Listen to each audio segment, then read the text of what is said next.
It's just another lively day at the market, bustling with people as usual. Amid the clamor, a lady is trying to peddle her sweet watermelons. That's when a guy with an unpleasant face approaches her and starts asking if her watermelons are ripe enough.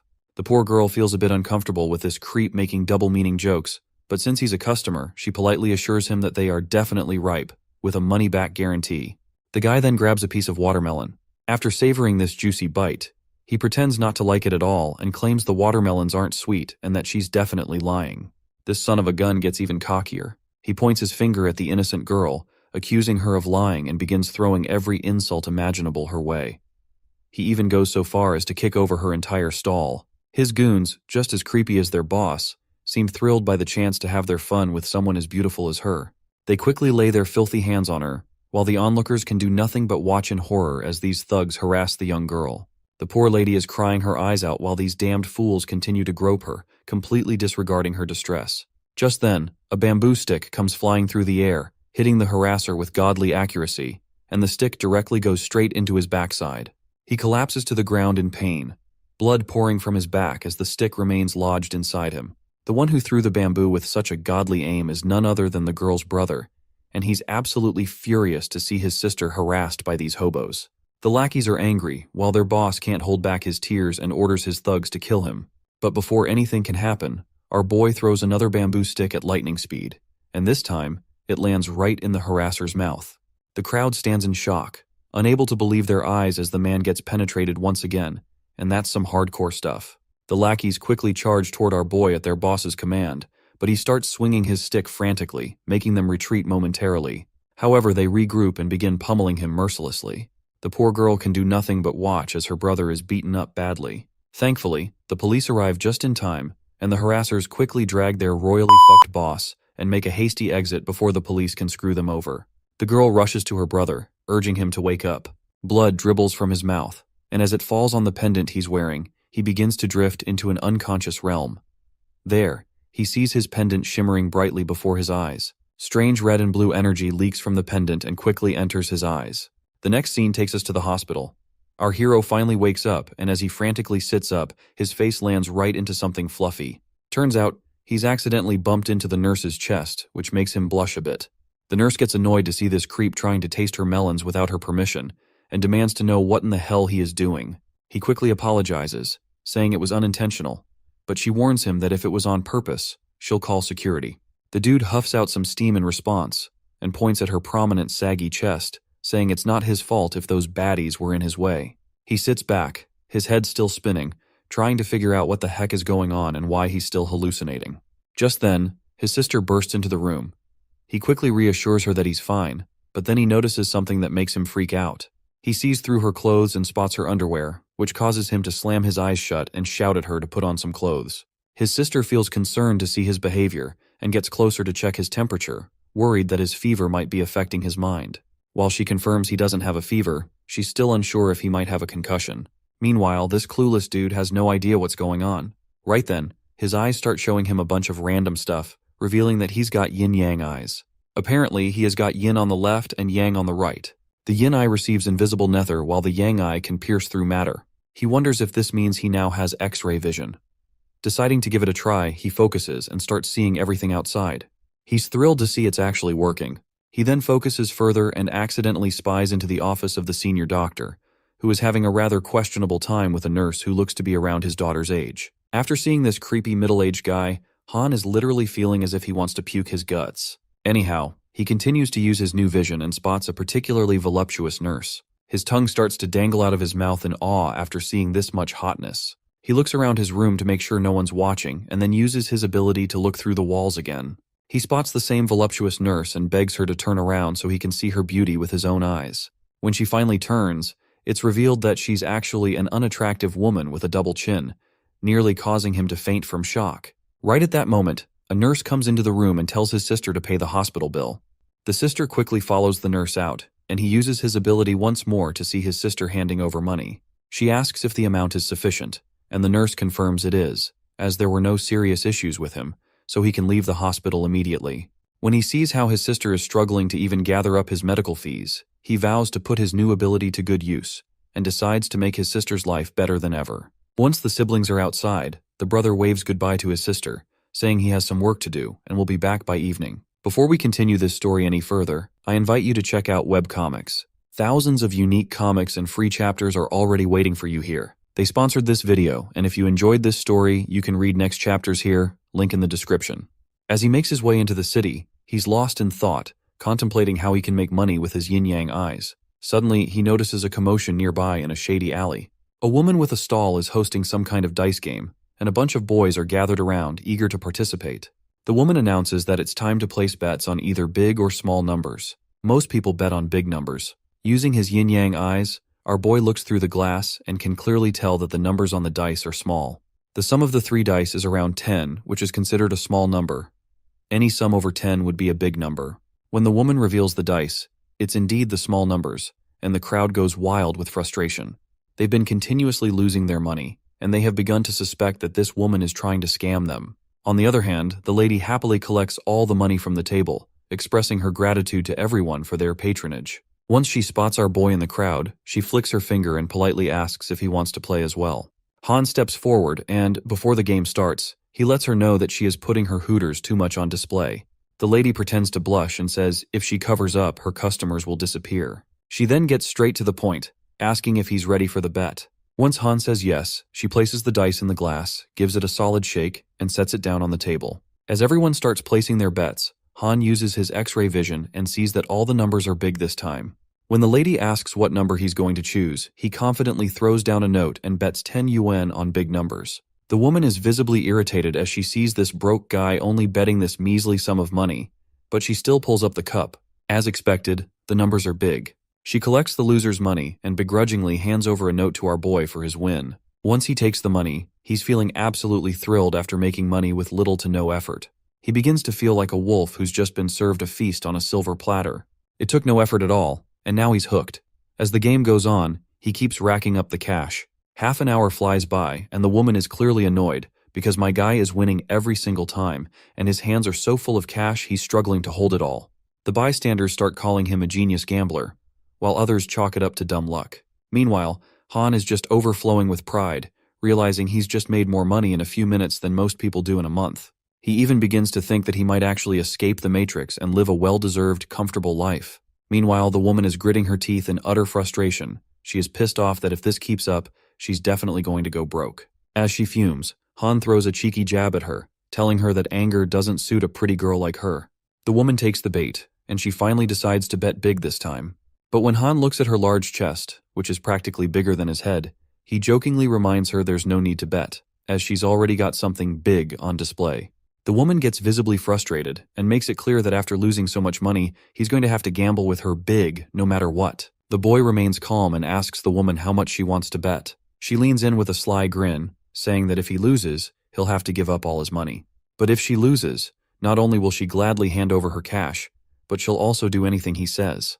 The crowd of onlookers starts drooling at the thought, their imaginations running wild, while she ups the ante, adding that if he loses, he'll have to strip naked and go streaking. But my guy doesn't falter and confidently declares he's not afraid. And with that, the final game is about to begin. She slams her hand onto the table, flicks the dice high into the air, and with lightning-fast reflexes, catches them in the glass. This time, she gives the glass such an incredible, almost supernatural shake that the whole crowd loses their minds, marveling at her god-tier dice-handling skills. While the woman boasts about her impressive dice skills, Han is just too busy counting his cash that he does not have any time to pay much attention. Annoyed, the girl snaps at him, asking if he's just going to stand there counting instead of focusing on the game. He simply replies that he doesn't need to worry about the game because, to him, she's just a sitting duck. Fuming with anger, she slams the glass back onto the table with such force that dust rises up around the area. Her confidence is touching new heights, and she declares that he's done for, but Han sees her as nothing more than a show-off. The woman demands to know whether he'll be betting big or small this time. As she says this, we hear her thoughts while she thinks that since the dice haven't stopped rolling, she can just change the outcome in her favor. No matter what he chooses, she's confident she's got this in the bag. But her confidence takes a hit when Han places his hand over the glass, leaving the woman petrified to realize he's already aware of her trick. At that moment, Han confidently bets on big numbers and even goes so far as to predict that all the dice are 6 this time. When he reveals the dice, it's all 6s, which leaves the crowd completely boggled. Han, on the other hand, just basks in this glory, and dabs while saying that gambling is quite fun. Meanwhile, the shady girl tries to slip away while everyone's distracted, but our guy quickly closes in on her, asking about their deal. The girl anxiously asks what he wants her to do. He replies that he's sure they can work something out, and the way he's looking at her makes it clear what's on his mind. That's when the girl points up at the sky and yells that there's a flying saucer. With that, she bolts out of there, calling them a bunch of idiots for believing in such nonsense. Han also starts chasing her down, and they both keep running, and she quickly ducks into a shady alley. When he reaches the alley, he thinks she's gone, but we spot her hiding in the building nearby. Using his X-ray vision, he quickly locates her hiding inside a building room. He hops into the room through the window, grabs her like a toddler, and reminds her that she wanted to gamble, so she better pay up now. If she doesn't cough up the money, he'll have to beat the crap out of her because he believes in gender equality. Suddenly they hear voices, and when they turn around, there's a guy in a wheelchair surrounded by a bunch of spirits. Our guy is so freaked out that he throws the woman aside and asks the man who the hell he is. What is freaking out our boy more is how this guy is attracting so many spirits with him. The man explains that he's her brother and asks if she's been causing trouble again. She quickly sides with her brother and says that she hasn't caused any trouble, and our boy is the one who tried to scam her. Han calls her a shameless sore loser for her mindless accusations, and reminds her that she lost the bet fair and square, so she better hand over the money. The lady just teases him while standing next to her brother, making it clear that she isn't going to give him a single penny, and he can come over and hit her if he wants. Han reminds her once again that just because she's a woman, he won't shy away from slapping her. The girl, on the other hand, tries to provoke him by daring him to come at her if he has the guts. They keep throwing jabs at each other until the wheelchair guy, fed up with their squabbling, slaps his sister so hard she flies a few meters away. She innocently asks her brother why he slapped her, to which he reminds her that he's told her countless times not to gamble, and asks if she's forgotten how his legs were broken in the first place.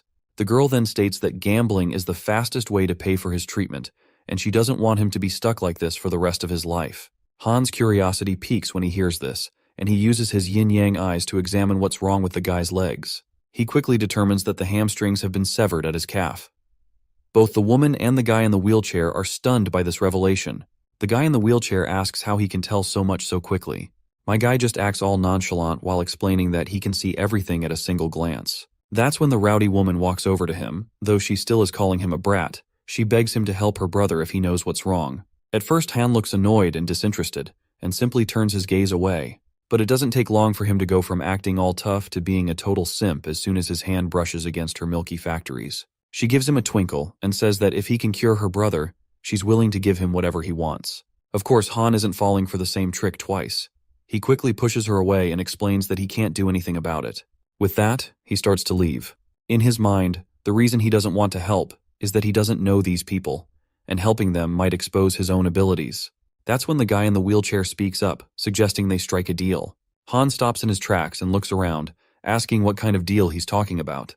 The guy with the broken legs explains that he'll teach Han how he became the Southwest King, and promises to teach him all his fighting skills in exchange for curing his legs. When the injured guy reveals his true identity, Han is shocked and asks if he's really that legendary Zhao Hengtian. The man confirms it, saying he's indeed Zhao Hengtian in the flesh.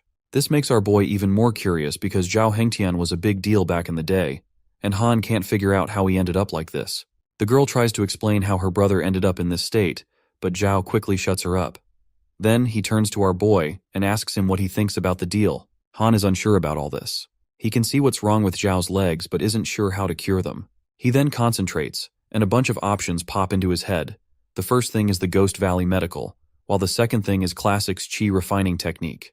Han looks pretty confident after figuring out his two new tricks, and starts strolling forward silently. The woman tells him to stop beating around the bush, and asks if he's going to heal her brother or not. The gangster guy, meanwhile, has pretty much given up on his legs, saying even the best doctors couldn't fix them, so he's lost hope. But Han confidently says he can handle it, even if those doctors couldn't. The broken leg guy is shocked, and his sister lights up with happiness, asking Han if he's for real. Han confirms it, saying he'll need some time to get ready before he can start. The desperate man quickly says Han can take as long as he needs, and promises that if his legs get fixed, he'll be in his debt and be his servant for years. Even the sister jumps on our boy and hugs him tightly, thanking him profusely. This creepy simp hugs her back, telling her there's no need to thank him. After making the promise to help, he is not really feeling too happy about it. You see, the only reason he came here was to ask for his money, but now it feels awkward to bring it up. Even his inner devil is fuming, reminding him that this is what you get for getting too generous. As he is strolling outside in the streets, he hears a merchant shouting about a clearance sale, which contains blue and white porcelain from the Ming Dynasty for just 3,000 yuan. The mention of porcelain catches Han's interest, and he excitedly runs over to check it out, hoping to find something valuable. When he finally gets there, the merchant boasts about all the items, and these items include blue and white porcelain from the Ming Dynasty, landscape paintings from the Song Dynasty, and a bronze bell from the Warring States period. One of the guys in the crowd asks about the price of the bronze bell from the Warring States period. The merchant, with a greedy smirk, demands 320 yuan and insists he's offering it at a steal. Han, however, sees through the merchant's trickery. Using his supernatural eye abilities, he spots that the jades are actually made of glass, the ink on the paintings is still wet, and even the bronze bell is just plastic. Pissed off by the scam, Han decides to walk away instead of buying any of the junk this scammer is selling. As he leaves, he notices an old man accompanied by a girl. This old man apparently isn't just any ordinary Joe. He's actually Zhou Mingshan, an elderly explorer known for discovering many valuable items. The granddaughter asks her old man, why don't they just go straight to Mingyu Pavilion, saying she's pretty sure he won't find anything real here. The old man just chuckles and says, that's what makes it interesting. He asks the merchant to show him the blue and white porcelain. The merchant hands over a bottle. Once the jar is in his hands, the old man gives it a good look, and his granddaughter also pipes up, telling her grandpa that it's obviously fake. Even if it were real, it wouldn't be worth much because of the crack. The old man agrees, and casually tosses the jar back to the merchant. Other customers who were interested in buying a while ago also started walking away, saying if these items were legit, they'd have been snapped up already. Elder Joe also decides to leave too. That is when our boy shouts out that he'll gladly take the blue and white porcelain. Both the old man and his granddaughter curiously turn around after hearing our boy's crisp voice. Han repeats himself with the same enthusiasm, saying he'll definitely take the porcelain. The greedy merchant quickly hands over the jar and further tries to flatter Han by saying he has a good eye for these things. He then demands 3,000 yuan for the Ming Dynasty antique. Han confidently pulls out a stash of cash and hands it over. As soon as the merchant takes the money, he bolts out of there with his fake stuff, grinning from ear to ear, thinking he just pulled one over on Han. The bystanders start laughing and mocking him as well, pointing out how a person would have to be dumb enough to fall for that scam. That girl from before also throws a jab, calling him an idiot for wasting 3,000 yuan on something fake.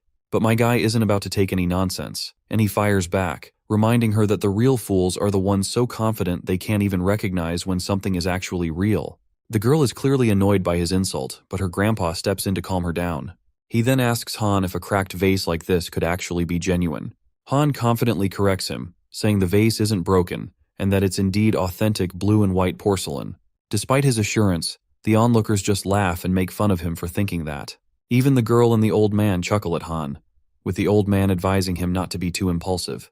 He explains that appraising antiques at a glance takes years of experience and isn't as easy as it looks. Han then flips the entire bottle of water over the vase, and as the dirt washes away, the design starts to become visible. The Baldy's bald head is officially shocked by this reveal, and our boy further confidently tells the old man to take a closer look, pointing out that the porcelain was just covered in mud and wasn't actually broken. Honestly, it seems a bit ridiculous. I mean, how could an old man who lost all his hair after spending his whole life studying antiques not figure out how to brush off the dust? The writing here is kind of hilariously bad. Anyway, the elder Joe is intrigued by Han's keen eye for such a young guy. Even the onlookers are in awe, realizing that if the porcelain is real, it could be worth millions. They admit they were blind not to see it earlier. Han feels pretty satisfied, knowing that with his yin-yang eyes, he's in a league of his own. It looks like this still isn't enough to satisfy the pink-haired girl, and she points her finger at Han, reminding him that he still needs to prove the porcelain is authentic. Han decides to make a bet. He asks her what she'll do if the porcelain really is authentic. The girl replies that she'd buy it for twice the market price. Then she asks what Han will do if it turns out to be fake. Han, not exactly the smoothest with words, blunders that he'll give his whole body to her. The girl annoyingly corrects him, saying it would be better if he just worked for her as an unpaid employee instead. They both clap their hands to seal the deal. Meanwhile, Baldy McShine is thoroughly impressed by Han's eye for detail and hopes that if he ends up working with his granddaughter, it'll be beneficial for everyone involved.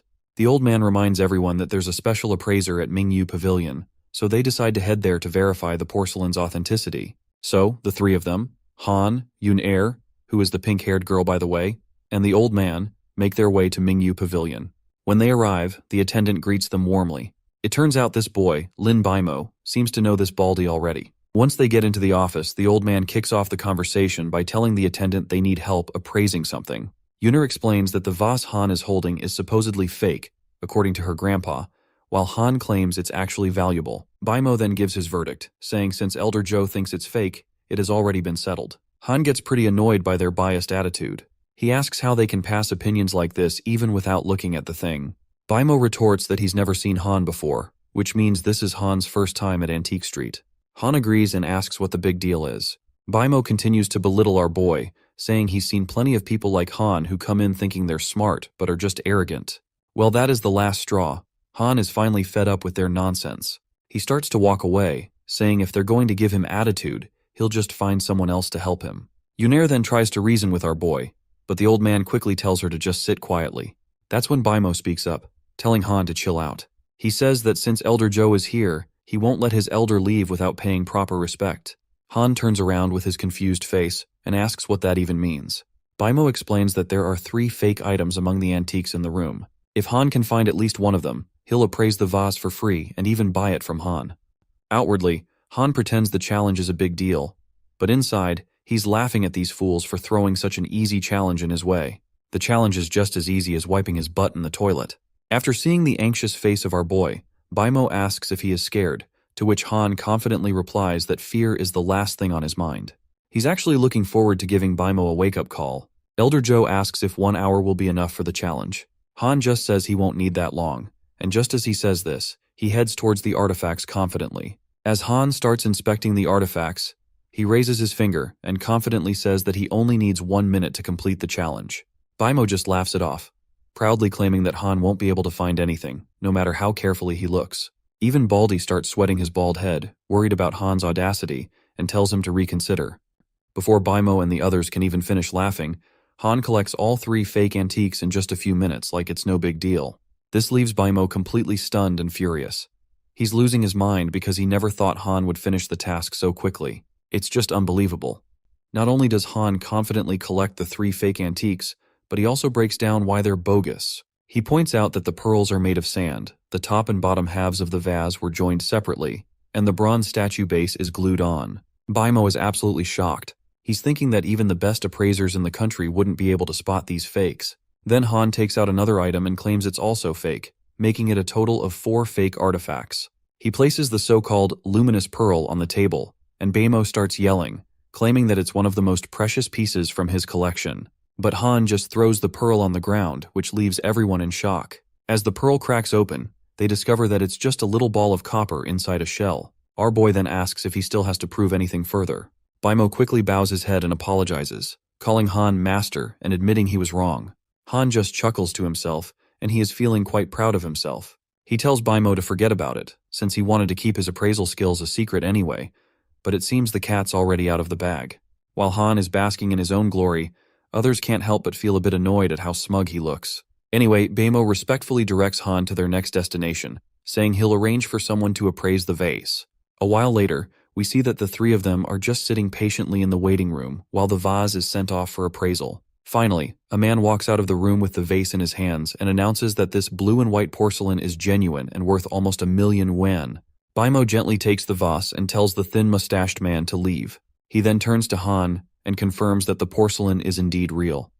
Our boy smiles to hear this, and happily tells the girl that he's won the bet. As much as she hates it, she begrudgingly admits it's not a big deal. She then offers him her card, saying it has 2,000,000 yuan and gives him the PIN code. Han is utterly stunned and can hardly believe he's just earned 2,000,000 so easily. Even the Baldy is fascinated, and can't help but to laugh at how this brat turned his measly 3,000 into 2,000,000, which is something utterly extraordinary. Just as the old man was laughing heartily, he suddenly starts choking, and faints right into his granddaughter's arms. Baimo quickly tells the staff to prepare a car to take the old man to the hospital, but it looks like time is running out, and the old man finally loses consciousness. The girl cries as she feels devastated by her grandfather's declining health, while Baimo is panicking, knowing that if the old man dies here, he'll be in a lot of trouble. That's when our boy decides to step in. Using his supernatural eyes, he examines the old man and discovers that Elder Joe's coronary arteries are blocked, which is a problem that seems to have been ongoing for quite some time. The thin-mustached man quickly reports that the car is ready. Baimo picks up the old man in his arms and starts dashing out of the room, determined not to let him die here. But Han steps into his path and tells him they won't make it to the hospital in time. But Baimo is sure that if they don't make it, it will be Han's fault, so he better get out of the way. Han tries to argue, saying that he has studied medicine and might be able to save the old man. Baimo, however, starts to dash out, saying he doesn't have time fooling around. That's when Yuner speaks up, urging Baimo to let Han try, but this dude is stubborn and advises her against it. However, the girl keeps insisting and states that she trusts him, so he does not have to worry about anything. Reluctantly, Baimo allows Han to check the old man's health. Han then uses one of his abilities, known as Ghost Valley's medical technique, and performs divine acupuncture. He swings his hands around and begins chanting this random spell, and this blue arcane energy begins to pour down into the old man's chest. Once Han finishes his spell, he looks utterly exhausted and plops back onto the seat. A while later, we see the old man is still lying unconscious. The girl anxiously walks to our boy and asks him if her grandfather will wake up. Our boy replies that he's done all he can, and now it's up to the gods to decide if the old man will pull through. Luckily, the old man starts to open his eyes, and the three of them are shocked to see him actually awake. Yuner immediately rushes to her grandfather and hugs him tightly. Once he is completely back to his senses, the old man starts expressing his gratitude to Han, saying his chest no longer hurts and his breathing is easier. But our boy quickly downplays it, saying there's nothing to worry about and advises him to take better care of his health in the future. Meanwhile, Baimo is still unable to believe what he's just witnessed. Even the world's most renowned doctors couldn't cure Elder Joe's illness, but Han managed to heal him right away. He even starts to think that maybe Han could also help him with his own family troubles. Baimo quickly walks up to Han, bows his head and asks if he can help him with a favor. Even though our boy keeps his cool and casual demeanor, inside he's going crazy with happiness to see Baimo bowing, especially since this dude had been so cocky earlier. Eventually, our boy agrees to help, and the dude promptly explains that his father has a chronic headache that no doctor can cure, so he asks our hero if he can take care of it. Han thinks for a second. You see, he hasn't fully mastered the Ghost Valley medical technique yet, and his previous success might have just been beginner's luck, but he sees this as a great chance to earn some goodwill with the Lin family. He tells Baimo he'll need at least a month to prep, but promises he'll do his best to help out. As expected, the guy showers our boy with praise and promises that the Lin family will always be there to help him in any situation. He is so happy to the point that he decides to throw a party for everyone. The mood is set for a great time, but Yuner is still thinking about Han, and she is thinking about how to get closer to him, hoping he'll work for her in the future. As night falls, we find ourselves in the bustling heart of the city. Inside a restaurant, there's a huge spread of food laid out, and Han and his companions are clinking glasses and having the time of their lives. After the fancy dinner, our boy finds himself standing in the hotel lobby. Since it's gotten pretty late, he decides to text his sister to let her know where he is, so she doesn't worry. I find it pretty hilarious how much has happened to Han in just one day. At first, his sister gets harassed, he then gets hospitalized, then chases a scammer girl, and also promising to help her brother, and now winding down with a nice dinner after all that appraisal drama. Anyway, our boy suddenly spots Yuner getting harassed by someone. The harasser has a flower in his mouth and is trying to hit on her. Yuner quickly tells him to stop bothering her, and it looks like she even knows this guy, whose name is Bai Luo Fei. She then tells this thug that she already has a boyfriend. Of course, the harasser refuses to believe her and claims that he's already checked around, so he can confidently say that she's lying. He then declares that his feelings for her are genuine and tells her to accept his confession. But deep down, this jerk just likes her because of her looks, and the only reason he is interested in her is because he just wants to clap her cheeks. That's when our boy steps in and grabs this harasser by the hand, telling him to cut it out. The harasser snaps back, telling our boy to screw off. Our boy doesn't appreciate the attitude, so he grabs this shithead by the wrist and starts squeezing hard enough to make him groan in pain. The harasser quickly tells our boy to let go because it hurts like hell. Han quickly fulfills his request by throwing him against the wall with such force that the wall shatters upon impact, leaving this harasser even more battered. That is when Yuner sees her chance to get close to our boy, so she quickly jumps over to him and starts asking him what took him so long and how he can stand someone trying to make moves on his girlfriend. Our boy is shocked to hear that, which leaves him wondering when he became her boyfriend, and the harasser is equally stunned that someone like our boy is her partner. Meanwhile, Yuner further tries to charm our boy, and eventually he starts to drool over her, saying he'd gladly help her out. On the other hand, Bai Luofei is fuming that Han is the one getting to touch her and feel the warmth of her body. Bai Luofei charges at our hero in frustration, but our guy quickly turns around and gives him a solid kick, sending him flying a few meters away.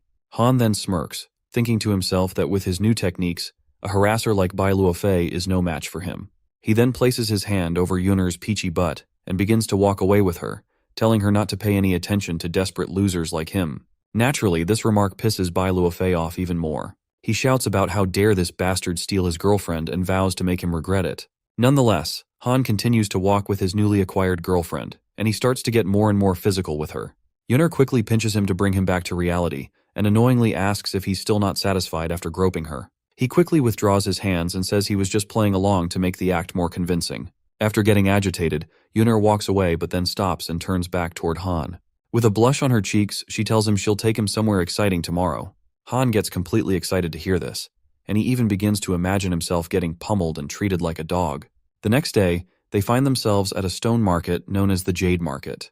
Han is utterly dumbfounded when he realizes that what he'd imagined was all just in his head. He's confused about why Yunner is so excited about coming here to gamble her money. Yunner explains that at this market, you either get rich by picking the right jade stone or go broke with a fake one. This gamble is what turns her on every time she visits. She grabs him by the hand and starts dragging him along, eager to dive into the excitement. As he gets dragged along, he's at least relieved that he practiced his refining technique last night, so he's confident he won't lose. Once they finally get inside, he looks around and sees countless jades, each listed at different prices. It's clear Yunner is a regular here, because the shop attendant greets her promptly with great respect. We also see an old lady who is equally excited to see Yunner, and she mentions how Yunner cracked open an ice jade last time, and praises her as a true gamble queen, just like her grandfather. Yunner brushes off the flattery, while Han in the background can't help but think that since she is pro in this game, she probably brought him along to test him. Finally, the big cheese of the place arrives, which is a grumpy old man. The first thing he says is that the reason Yunner won yesterday was because he wasn't around. The onlookers erupt in murmur as the old man arrives. Some say Master Wang has an incredible eye for jade, and can easily go toe-to-toe with the gambling king himself. Others mention they've heard Master Wang found a top-grade glass jade already. Han then asks Yunner about this old man. The girl then promptly explains that his jewelry company is one of her rivals, and they compete for suppliers all the time. Master Wang announces that since a member of the Zhou family is here, he's itching to compete and see who can pick the most valuable stones. It's quite clear that Master Wang is a serious pro. Her eye for jade isn't as sharp as his, and if she loses, the Zhou family's reputation could take a serious hit.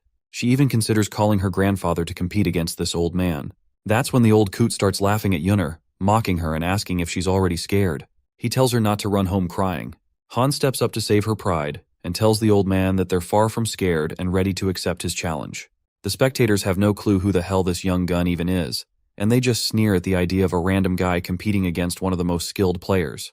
Master Wang even throws a difficult question at our boy, asking what gives him the right to represent the Zhou family. Not surprisingly, this overconfident idiot is a bit lost for words, but Yunner quickly grabs his hand and tells the old man that Han is her boyfriend, and, as the Zhou family's son-in-law, he will represent them. The onlookers, who were already looking for a chance to hit on Yunner, are left stunned and bewildered, wondering how she could have a boyfriend just like that. Finally, the old man agrees to accept the challenge, but he wants to make a little deal first. Yunner asks what kind of deal he's talking about. The old coot explains that he's heard the Zhou family owns a jade shop in the middle of the city, and he wants that spot for himself. The random NPCs standing around start murmuring again, pointing out that the Zhou family spent shit ton of money to get that shop. If they agree to this deal, it means they'd be giving up their shop. Han, however, remains confident and asks the old man what if they win. The old man just laughs it off, and the crowd murmurs among themselves, saying no one stands a chance against Master Wang except maybe the old Master Zhou, so they're convinced that the Zhou family is definitely going to lose their shop at this rate. The old man adds a twist to the deal. If he himself loses, he'll bark like a dog 3 times in front of everyone. Not only that, he also promises to give our boy a pile of valuables equal to the worth of the jade shop. The old man is so confident in himself that he doesn't think about the consequences of his words. He just sees Han as a young, arrogant brat.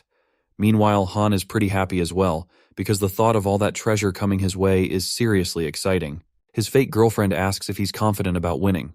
Han just gives her a reassuring smile. The old man decides it's time to get things rolling and commence the match officially. Han also happily steps forward to pick out their jades. Yunner is a bundle of nerves at this moment, and she is clearly terrified about the stakes if they lose. As Han starts looking around for quality jades, Yunner tries to teach him how to pick a good one, but he's not really catching on and asks if he can just choose the red ones because they look pretty. The crowd starts laughing their heads off, calling him out for being a total idiot and wondering how Master Zhou ended up with such a dim-witted son-in-law. Yunner, on the other hand, is utterly mad at his cluelessness and asks why in the hell he picked up the challenge if he doesn't even know the basics. After she cools down a bit, she explains that the most valuable jade is the Lao Keng glass jade, and it's super clear, like glass. Han quickly gets back to searching, determined to find that perfect jade. She decides to handle it herself because she knows she can't rely on Han's judgment. However, she's startled when she sees that Han has already picked one. When she examines it, she's dumbfounded, because the jade is utterly useless. There's no crystallization, the outer layer is full of cracks, and it's worth only 500 yuan. Han just smirks in the background, and she eventually gives this overconfident brat a solid bonk on his head, and questions about his choice. She's sure there's nothing valuable in this piece, and is frustrated with his decision. The onlookers start trash-talking him again, saying he clearly knows nothing about jade, and that the stone he picked is total junk. One of them even points out that the stone has been sitting unsold for over a year, which is why it's so cheap. Meanwhile, the old man finishes picking out his stone and points out that since he's chosen his, they can start cutting them. Just then, Yunner rushes in and frantically tells our boy to change the stone, but Han quickly grabs her hand and moves in closer, whispering to her to trust him. He promises that if he lets her down, he'll gladly accept any punishment she wants to give. She turns her head away, blushing, and asks him where he learned such terrible pickup lines. But then, with a mix of annoyance and affection, she tells him she's not scared of losing, so he can keep going. Meanwhile, the crowd is on the verge of tears, consumed by envy as they see him hogging all the affection from her. The old man then tells everyone not to waste time and to get on with it, as they already know that Han is already a loser. But our boy disagrees, letting everyone know that he's the one who's going to come out on top. The onlookers are in a panic, wondering where his confidence is coming from. Right on cue, 3 guys in black suits appear with specialized tools for extracting jade from stones. They pull out their hardcore, delicate extraction tools and start working on the stones. Yunner, meanwhile, sternly tells her team to cut her stone as well, but they only have these useless DIY tools that clearly aren't suited for delicate work. Han steps up and tells them to hand over their tools. He'll take care of the extraction. They quickly pass him the equipment, and Han grabs the axe with confidence. By now, Yunner is pretty sure that she is screwed. But suddenly, the guys in suits start shouting that they can see a green stone, and it's the most valuable kind. The old man can't help but crack a crooked smile, and everyone's jaws drop when they see the green jade. The onlookers even start bidding for it, and they just could not get tired of praising how rare it is. Meanwhile, Han still hasn't extracted his stone, and the old man tells the restless crowd they can start bidding once Han finishes his extraction. But the crowd is already convinced that the winner is clear. Yunner yells at him to stop stalling and cut it open already. Han then finally raises his axe, unleashes his natural powers, and brings the axe crashing down. The light leaking out of the rubble is so blinding that even the old man has to cover his eyes for a moment. When the light fades, the old man is boggled out of his mind to see the results. That is when we see our hero holding a pure jade in his hand, and finally declares his victory. The crowd, which had been busy belittling our boy all this time, is left with their jaws hanging wide. Even the old man is having a hard time accepting reality. He raises his finger and claims it's impossible for something like this to come from that trash stone. He even goes as far as to accuse Han of cheating. But my guy remains calm despite the accusation, and promptly begins swinging his axe and smashing another rock, revealing yet another jade. Once again, the crowd is left wide-eyed. Han doesn't stop there. He continues to smash rocks one by one, each time revealing pure jade. The old man's bald head is shining from sweat, and his eyes are about to pop out of their sockets. Meanwhile, Yunner is over the moon, thrilled by how Han has wrecked the competition. After a while, everyone except the old man is on their knees in front of our boy. He then turns to the baldy and decides it's finally time to discuss their deal now that the match is over. First, Han asks his fake girlfriend how much the old man's piece is worth. She reveals that it would be around 3.5 million yuan. At this, the crowd erupts with excitement and begins bidding for our boy's jade, and the bidding starts from the minimum of 5 million that goes up to an astounding 25 million yuan. The old man then tries to get the crowd to bid on his jade as well, promising to take only half the price from his client. However, the client quickly punches the old man away, furious that he had the nerve to bet against Master Han. Another client also declares that since Han is in high demand now, they won't let his offenders live to see the next day. As the crowd surrounds our boy, the old man grits his teeth and decides he'll crush Han in a rematch. Just as he is sneaking away, Han throws the axe at him, which narrowly misses and passes between his legs. The baldy bastard begins to cry, while our boy tells him not to back out of his bet. With that said, he orders the old coot to start barking like a dog, just as they had promised.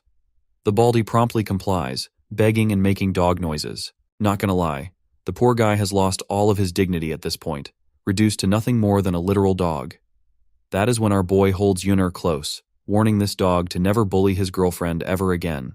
The old man quickly agrees and starts hopping around in order to slip away. Once the Baldy successfully sneaks out, this idiot finally remembers that he has yet to take the bet money from the old man.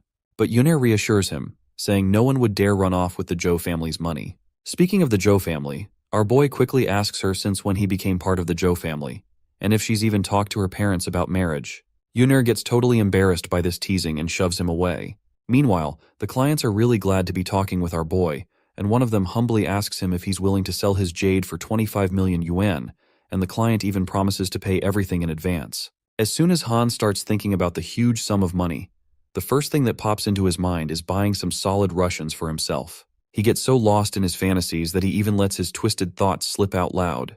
When Yunnair hears this nonsense, she gets quite angry. Though she doesn't say anything, Han can sense the deadly aura she's radiating from behind him. To break the ice, he quickly tells the clients that the glass jade is reserved only for Yunnair and that they should buy the other jades instead. Hearing that the glass jade isn't for sale, the clients look disappointed and start to leave quietly, knowing their luck has run out. One of them waves goodbye before heading out. Yunnair is clearly thankful for everything and finally gives Han a well-deserved kiss right on his flustered face. The warmth of her lips sends this idiot's hormones into overdrive, and before he knows it, blood starts dripping from his nose. Meanwhile, the poor guys in the background can't help but feel a pang of jealousy at Han's insane luck. On the other hand, all Han can think about is how he has earned 30 million yuan in the blink of an eye, and how he's practically a rich guy.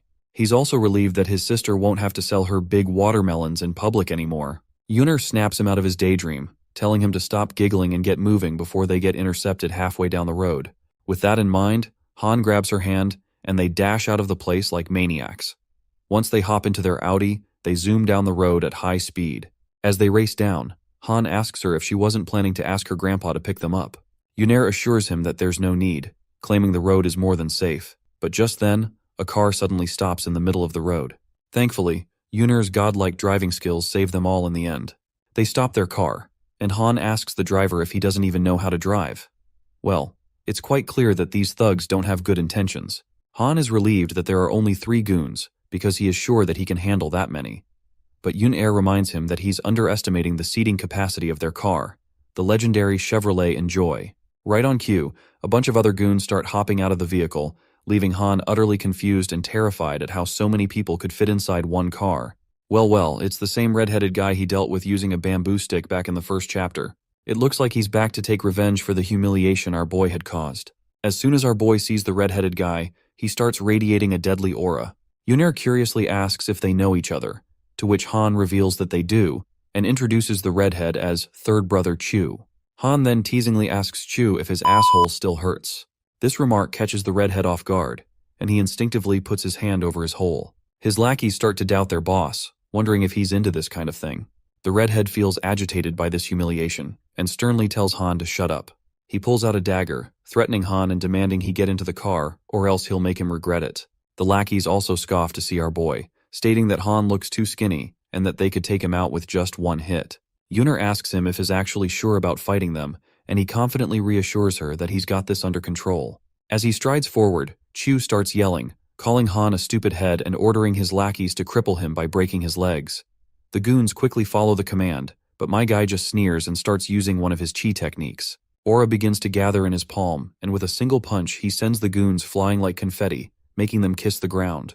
Yunnair is stunned by Han's display of power, while our boy just plays it cool and downplays himself to act all modest.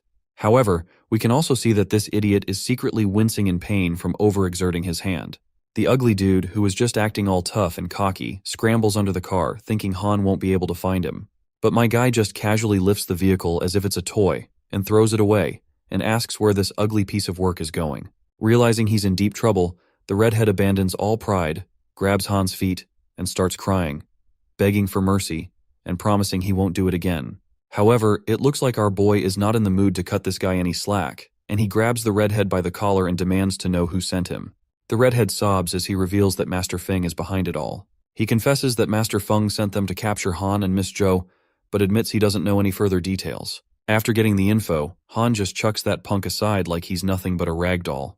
The girl then spills the beans that Master Feng is a big-time Shanghai thug with loads of connections and not someone to mess with. The ugly guy gets back up and begs Han to let him go, saying he's already spilled everything he knows. Han gives him the green light to scram, but not before kicking him so hard he flies into the air. The girl asks Han what his next move is, and with a devilish grin, our boy suggests they should visit these bastards to settle the score. But before doing anything crazy, he decides to check on Zhao, the former famous fighter, who is nowadays down on his luck. As Han walks into the room, he's taken aback by the sheer amount of aura radiating from the broken leg guy. When Zhao finally opens his eyes, our boy says he's here to learn some boxing from him, and, while he's at it, he'll also fix Zhao's messed up legs. The wheelchair guy is stunned when he notices this sheer amount of aura our boy has accumulated in just a few days. Han just gives a ridiculous explanation, claiming that he met a beggar yesterday who labeled him as a martial arts prodigy with strange muscles and bones. The beggar supposedly asked him to maintain world peace and even gave him a pill to eat. Of course, Zhao isn't buying this nonsense. He eventually says he won't pry into his secrets, but points out that even with his chi abilities, Han won't be able to reach his full potential without proper skills. But our boy points out that's exactly why he came here. Zhao starts moving his hands and tells Han to pay close attention, saying he's about to reveal the secret to 5-element boxing. After performing a strange hand dance, the wheelchair guy unleashes a blade of power that slices through a little tree like it's nothing. While our boy is feeling absolutely happy to see this, Zhao brags that he only used less than 30% of his strength, but his sister immediately starts yelling at him, reminding him that she just planted that tree, and he destroyed it effortlessly. Anyhow, he then tells our boy that's the gist of the trick, and that he should give it a try himself. But as we get inside Zhao's head, we discover he's not just going to hand over his skills easily, because he spent 3 long years mastering them, so he's not letting Han go with his skills easily. That is when Han throws his own energy and obliterates the entire wall, leaving Zhao's jaw hanging in disbelief. Our boy, on the other hand, is thrilled that he pulled it off so easily. He then turns to Zhao and asks how that was. But that wheelchair fox downplays his prowess, saying it wasn't anything impressive and that Han wasn't half bad. That is when he pulls out a book and hands it over to our boy, saying it contains all his secrets. He can read it and ask questions if he doesn't understand anything. Meanwhile, in the background, Zhao's sister is livid about the destroyed wall. She eventually takes out her frustration on our boy with a series of solid punches and tells him not to come back until he fixes the damage. Almost 3 days later, we find ourselves at the sober bar, where this man is going wild with his singing, telling everyone that the big cheese of the area will be picking up the tab for the party. As the party continues, we see Han sitting there because, according to Yunner, this is Master Feng's base of operations. He's amazed that even someone influential like Yunner can't track this guy down easily. Since he can't reach Feng, Han decides to lure him out. He throws a bottle across the room, shattering it and causing chaos among the crowd. Thugs quickly surround Han, but as they charge at him, he starts swinging his fists and sends them flying like confetti. Within minutes, everyone is scattered on the ground, out for the count. One of the bald guys standing over the fallen thugs starts losing his cool, wondering if Han is a master. Right on cue, Master Feng shows up, and he is flanked by even more of these bald dudes. He gives Han props for having the guts to invade his territory, and he is sure that our boy must have a better explanation. Han fires back, reminding Feng about the incident about 3 days ago when he was intercepted by a bunch of goons on the road. Upon hearing this much, Master Feng quickly realizes who our boy is and commands his lackeys to grab him. Apparently, our boy is the one young Master Bai wanted, and the old man is glad that they don't have to go looking around as the rat has come by himself to them. The others around are stunned that someone like this brat was the one who dared to offend Master Bai. By the way, Bai is the same guy who was trying to harass Yunner in previous chapters. The lackeys jump at Han, but my guy just kicks them down and uses their bodies as a ladder to climb up to the top where Feng is standing. Feng is absolutely boggled out of his mind when he realizes that our hero is an aura master.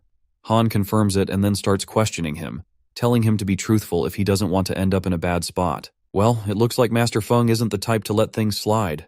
He tosses aside his support stick and unleashes his ultimate power. His muscles bulge, his clothes burn away, and he's ready for a serious battle with Han. Seems like our boy is not sure whether to feel astonished by the old man's jacked-up physique. In any case, he is not scared in the slightest, and provocatively tells Feng to bring it on. The whole place is enveloped in their thick auras, and the onlookers are absolutely terrified. Both fighters charge at each other with their respective powers, and when their energies collide, chaos erupts. The lackeys who were just watching are tossed around like confetti in the aftermath. After the heavy clash, Master Feng is covered in bruises, and our boy is also panting heavily. The onlookers are on edge, eagerly waiting to see who won. Han's body is on the verge of giving up, and he slumps to the ground. That is when Feng begins to laugh at Han for being inexperienced, but his cockiness disappears as he suddenly collapses, coughing up blood. He's boggled out of his mind as he wonders how he could lose to a brat like Han. That is when our boy reveals that he had already predicted this old man's moves. Using his yin-yang eyes, he saw the trajectory of his opponent's aura and knew exactly how to land the final blow. The crowd starts to tremble and back away in fear, realizing that Han has just defeated Feng. After getting thoroughly beaten by a young kid, the old man decides to play dirty and sneakily grabs a gun from his pocket. Meanwhile, Han starts asking this man about Bai Luofei, the guy who sent these goons after him.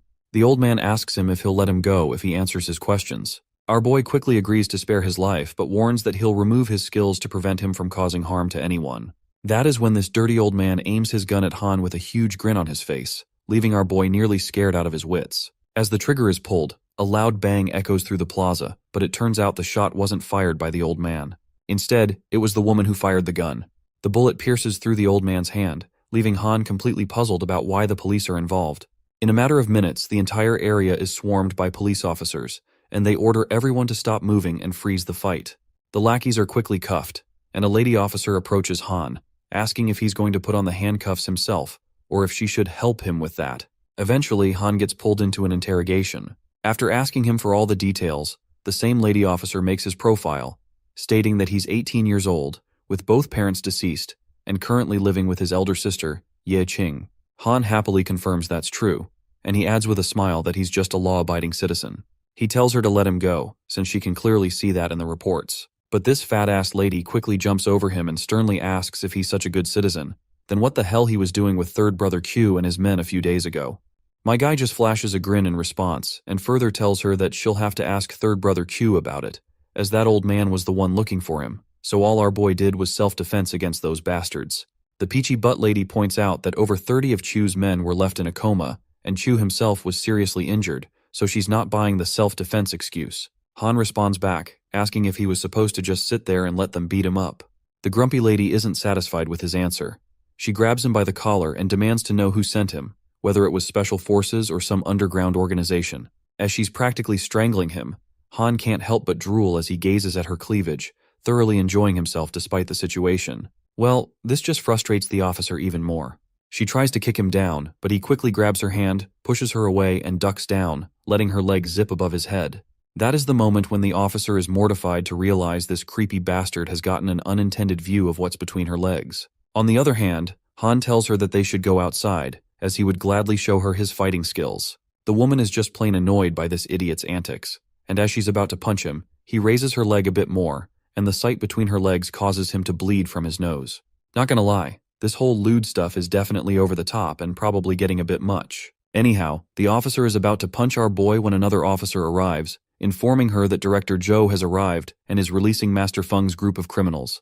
The woman acknowledges the report and says she'll look into the matter. She then instructs the officer to bring Han along with her. The officer promptly grabs our boy and hoists him into the air like a toddler, taking him with her. We then see Feng, who has been behind sending goons after our boy.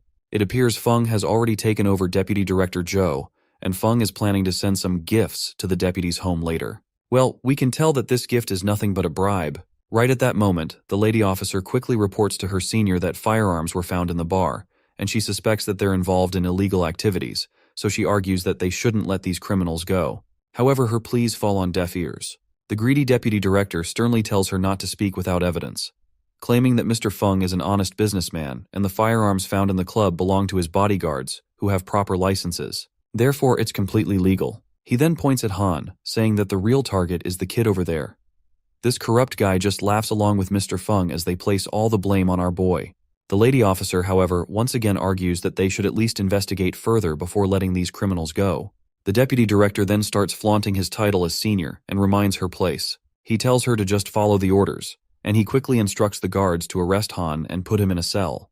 But my guy just stays calm and cool, advising the corrupt deputy director to reconsider before jumping to any conclusions he might later regret. He then pulls out his phone and sends a quick text, telling the receiver that he's at the police station and to come quickly. Seems like we'll have to wait and see who he messaged. Meanwhile, the fat deputy director cracks his fingers, eager to flaunt his title and take Han down, and the other officers seem ready to get involved. But just as things heat up, the lady officer steps in to protect Han. She tells the eager officers to back off, announcing that she's just received a notice from the Ministry of Public Security and is now in charge of the case. The deputy director tries to assert his authority again, but the lady officer quickly counters it, saying that she's received an official order from the Ministry of Public Security. She commands all officers to arrest Feng Tao immediately. The officers quickly decide to comply, but the deputy director, growing more frustrated and angry, declares that he won't be fooled by what he calls a baseless email. He announces he's stripping her of her captain rank. Just then, a commanding voice cuts through the tension, questioning how the deputy director dares to flaunt his authority. Enter Tang Haiban, accompanied by Yun Er and Baimo. Han's face lights up with relief and happiness at the sight of his friends, and they're equally glad to see him. Meanwhile, the crowd is losing their minds seeing so many high-ranking officials under one roof. Of course, the director and Feng are absolutely blown away because they know they're pretty much screwed. Tang Haiban, on the other hand, lets both of these idiots know that they are not going to get anywhere after bullying his brother's friend. The chubby guy keeps his crooked smile and tells them not to be ridiculous because they're handling it legally and would never tarnish an innocent person's name. That's when Baimo speaks up, calling out this fatty for trying to arrest his innocent brother instead of Feng Tao, who's apparently the leader of the underworld. Once again, the fatty uses the same excuse, telling Baimo not to speak without evidence, or he'll have to face legal consequences for slander. Tang Haiban then steps in and warns the deputy to be careful with his actions because everyone knows what he's been up to. The fatty insists he's an honest person and isn't afraid of lies. That is when Tang pulls out his phone, saying he can show evidence if needed. He quickly calls someone, and the caller picks up right away, saying he's at the door and has been waiting forever to expose the fatty's scandals. Right at that moment, the caller bursts into the room, and this man is known as Director Zhao, who makes it clear he has all the evidence. The fatty is completely stunned and asks the director what the heck he's doing there. Director Zhao promptly throws a huge stack of papers in the fatty's face and annoyingly tells him that the Ministry of Public Security has made his final decision. With the available proof, the fatty is accused of colluding with organized crime leaders and has been stripped of his position just like that. While the poor deputy is still reeling from his termination, Mr. Feng steps in and tells the fatty to take a good look at the papers, as they might just be bluffing. But that's when the deputy snaps. He begins yelling at Mr. Feng and starting to beat the crap out of him, blaming him for losing his position. Director Zhao facepalms and tells the officers to just arrest these clowns. Meanwhile, my guy is happy, saying this is what they get for messing with everyday citizens. Yuner and the others are a bit confused seeing our guy calling himself an ordinary citizen. Anyway, they all head to a restaurant, catch up, and clink their beer glasses, enjoying their time together. Han thanks everyone for their help, and Big Brother Tang says it's nothing. He reassures our boy that it's no big deal because ever since he heard about our boy, he himself wanted to meet him for a long time. Baimo then smirks and points out that Han should thank Sister Yuner, as she used her family name to help him out. That's why the order from the Ministry of Public Security came through so quickly. Han gets closer to her and claims that he doesn't need to thank her for the help since they're already in a relationship. But as expected, Yuner quickly pushes him away, letting him know they're not even close. Everyone laughs at their banter. They then decide to chug their drinks. After drinking heavily throughout the night, Han is still going strong, telling his friends to keep drinking. However, the other three have already passed out from too much drinking. Even Baimo couldn't help but comment on how Han can handle so much booze at once. Seems like ever since Han got his powers, his alcohol tolerance has really gone up. Anyway, they finally decide to head home. Han's carrying his fake girlfriend, while Baimo is dragging his brother home, and they all say their final goodbyes. As Han is walking down the street with his girlfriend, she starts feeling hot and pulls her shirt away from her chest. Han gets a peek and is absolutely blown away after seeing her assets. But before she could do anything major, he reminded her that they're still on the street. The girl then starts to puke, and after a hectic walk, they finally make it back to a hotel room. Once Han gets out of the bathroom, refreshed, he finds the girl already passed out. Han is smiling because despite everything, dragging her around wasn't so bad. She starts feeling hot again and yanks the blankets away, which gets Han's mind wandering to some wild thoughts. His inner devil is even jumping for joy, thinking he might finally lose his virginity. But then, she turns over, and her foot accidentally kicks him right between the legs. His nuts take a brutal hit, leaving him in excruciating pain as he collapses to the ground, apologizing to the gods for having those naughty thoughts. Suddenly, her phone rings, and Han's face goes pale as he wonders who could be calling at this hour. He takes a peek and sees it's Master Zhou. He realizes the grandpa must be worried about Yuner, so he decides he needs to explain everything. When he picks up the call and introduces himself, the old man is relieved and happy to hear from Han. Master Zhou eagerly says he's been wanting to meet him for a while. Han asks the old man why he wants to meet, and the old man says they'll talk about it when they meet in person. But seriously, the old man warns Han to stay away from any naughty business with his granddaughter. He asks where she is, and Han quickly says she's just sleeping. Well, this just makes the old man even more concerned, as he thinks she's vulnerable while she's asleep. Han tries to reassure the old man that he hasn't done anything to her, but the old man tells him he's not doubting him. Instead, he says Han needs to get his father's approval first. With that, the old man hangs up, leaving this shithead completely confused about what kind of approval he's talking about. The next morning, while the girl is still asleep in bed, Han has spent the night on the floor. Despite the rough sleeping arrangement, he seems to have had a good night while dreaming about all sorts of nasty stuff. When the girl hears him moaning and groaning in his sleep, she wakes up, and the first thing she does is let out a deafening scream. Her scream also wakes this pervert as well, who quickly asks her if she felt an earthquake or something. But the girl just slaps him across the face and covers herself up. After taking the hit, the poor guy asks the reason behind this stinging slap. The girl calls him a monster in response, and says he took advantage of her while she was drunk. And just thinking about this is forcing her to take her own life. Han tries to explain that he didn't touch her or do anything wrong. He only helped her get her dirty clothes off. But the girl remains unconvinced. She cries while pointing out that even if he didn't violate her, he definitely saw her naked. Han quickly tells her that he turned off the lights before taking off her clothes and swears he didn't grope her or do anything. She asks again if he's telling the truth, and Han insists he is, asking if she doesn't believe him. The girl then presses him one more time, asking if he really didn't touch her, peek at her, or have any dirty thoughts. Han, though not super confident about the dirty thoughts part, insists he's 100% sure about everything else.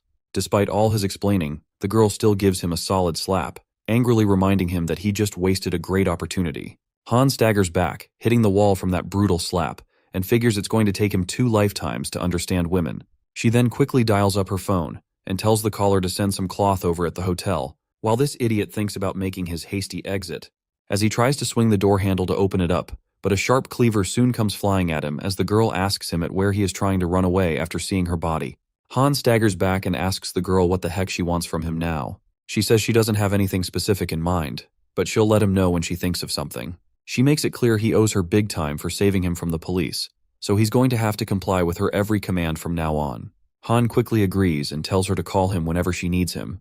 With those final words, he leaves. Once he's gone, the girl smiles devilishly, and that is when we learn that all she wanted until now is to just take control over him. After getting out of the hotel, Han finally takes a moment to catch his breath. Suddenly a car honks, and there's Brother Tang again, cruising around in the city in his convertible G-Wagon. He then greets our boy and reminds him of last night. He mentions he's brought some 6-flavor Romania pills to help replenish Han's body, and even treat kidney deficiency. And of course, they're completely sugar-free. Han hops into the car and asks the fatty about Beimo. The man says Beimo went home to handle something, and since he himself was bored, he decided to hang out with our boy. Han then tells his friend that he wants to find his sister and get her to quit her job, so he requests his friend to just drive him to the company where she works. After a bit of driving, they pull up to a corporate building. Outside the main gate, 2 guards look pretty anxious. One of them tells the other that another politician is here for an inspection. They quickly greet their leaders, and Han waves back, thanking them for their hard work. We all know that Han is visiting his old company to make his sister quit her 9-to-5 job, and the guards are totally blown away to see him rolling up in the G-Wagon with a big shot like Tang. Han would have been fired by now if it weren't for his sister's request to the company. They park right in front of the building, and as Han and Tang stroll inside, every employee starts eyeing Han and bombarding him with questions. They're all asking where he's been, since Director Wang had already rejected his leave and decided to fire him. His sister's the only one trying to plead with the director. Han flashes a grin and tells them he's here to resign, so there's nothing to worry about. He then explains to Tang that ever since they were kids, he and his sister have been working at this factory and relying on each other to make a living. With that in mind, he warns Fatty not to blame him if he comes off as a bit arrogant. The Fatty responds by telling his friend that he has every right to be cocky because he's earned it through hard work. When they finally reach the manager's office, Han immediately senses something shady is going on inside. Once we peek inside, we see his sister's body is almost exposed, and she's trembling as she begs this creepy guy to stop. But the ugly scumbag keeps advancing on her, threatening that if she screams or tells anyone, both she and Han will get fired, and they'll end up living on the streets. Tears fill her eyes as she tells this disgusting man to stop, even going as far as to threaten to report him to the factory director. The filthy guy just makes it clear that the factory director is his brother-in-law, so it's useless to complain. He orders her to just give in and do as he says. That's when Han bursts into the room. With anger boiling over, he kicks the creep so hard that the guy's face smashes into the wall, and the wall itself gets demolished by the force of the hit. His sister freaks out as she asks why he kicked the manager and worries they'll get screwed. Han reassures her that he's actually there to resign and wants her to do the same. He's apparently made a lot of money and doesn't need to work hard anymore. The manager's face is a mess from the kick, and he points his finger at our hero, threatening to kill him. He rings a phone call to the guards and laughs maniacally as he tells our boy that he's done for. The sister tells her brother to run as fast as he can while she tries to distract the ugly guy. But Han reassures her he can handle it, so she doesn't have to worry. Brother Tang, standing by the gate, points out that even the famous Master Feng couldn't take on Han, so these common thugs don't stand a chance against him. The girl starts to wonder if her little brother has transformed from a beta male to a sigma male in just a few days. Meanwhile, a bunch of cocky thugs swarm the place, some wielding bats and others with spiky clubs. The leader of these thugs yells, demanding to know which brat is daring enough to challenge their boss. The manager quickly points his finger at Han, and each and every thug begins charging at our boy like a pack of hyenas. As the commotion kicks off inside, the employees outside the office room are freaking out about what's going on. One person figures that our guy must have ticked off the manager and is now getting pummeled by the manager's minions. Another employee feels bad for him and is ticked off at the old pervert of a manager. They complain that he's always harassing the women in the factory and that everyone's wanted to take him down for ages.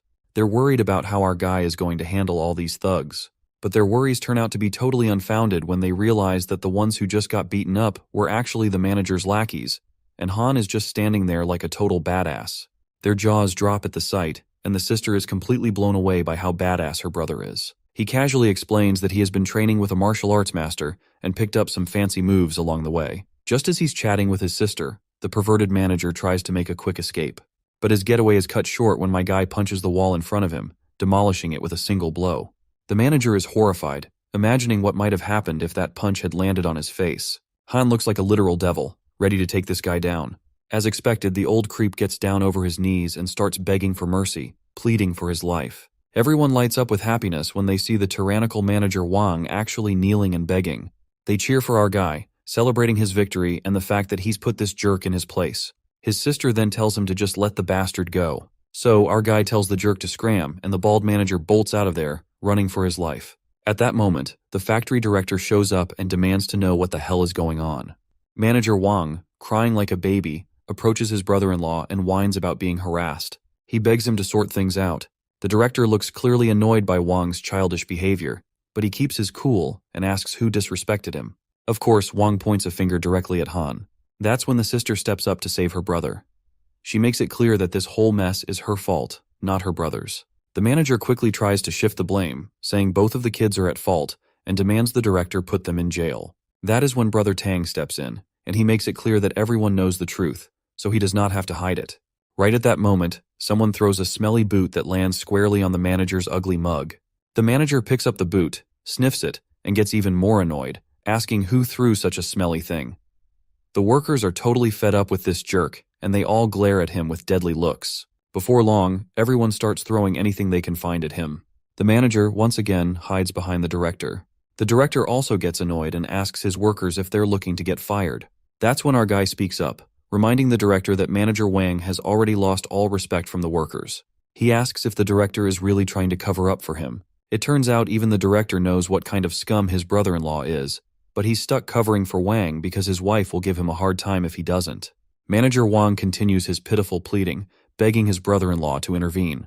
With no choice, the director starts yelling at his crew.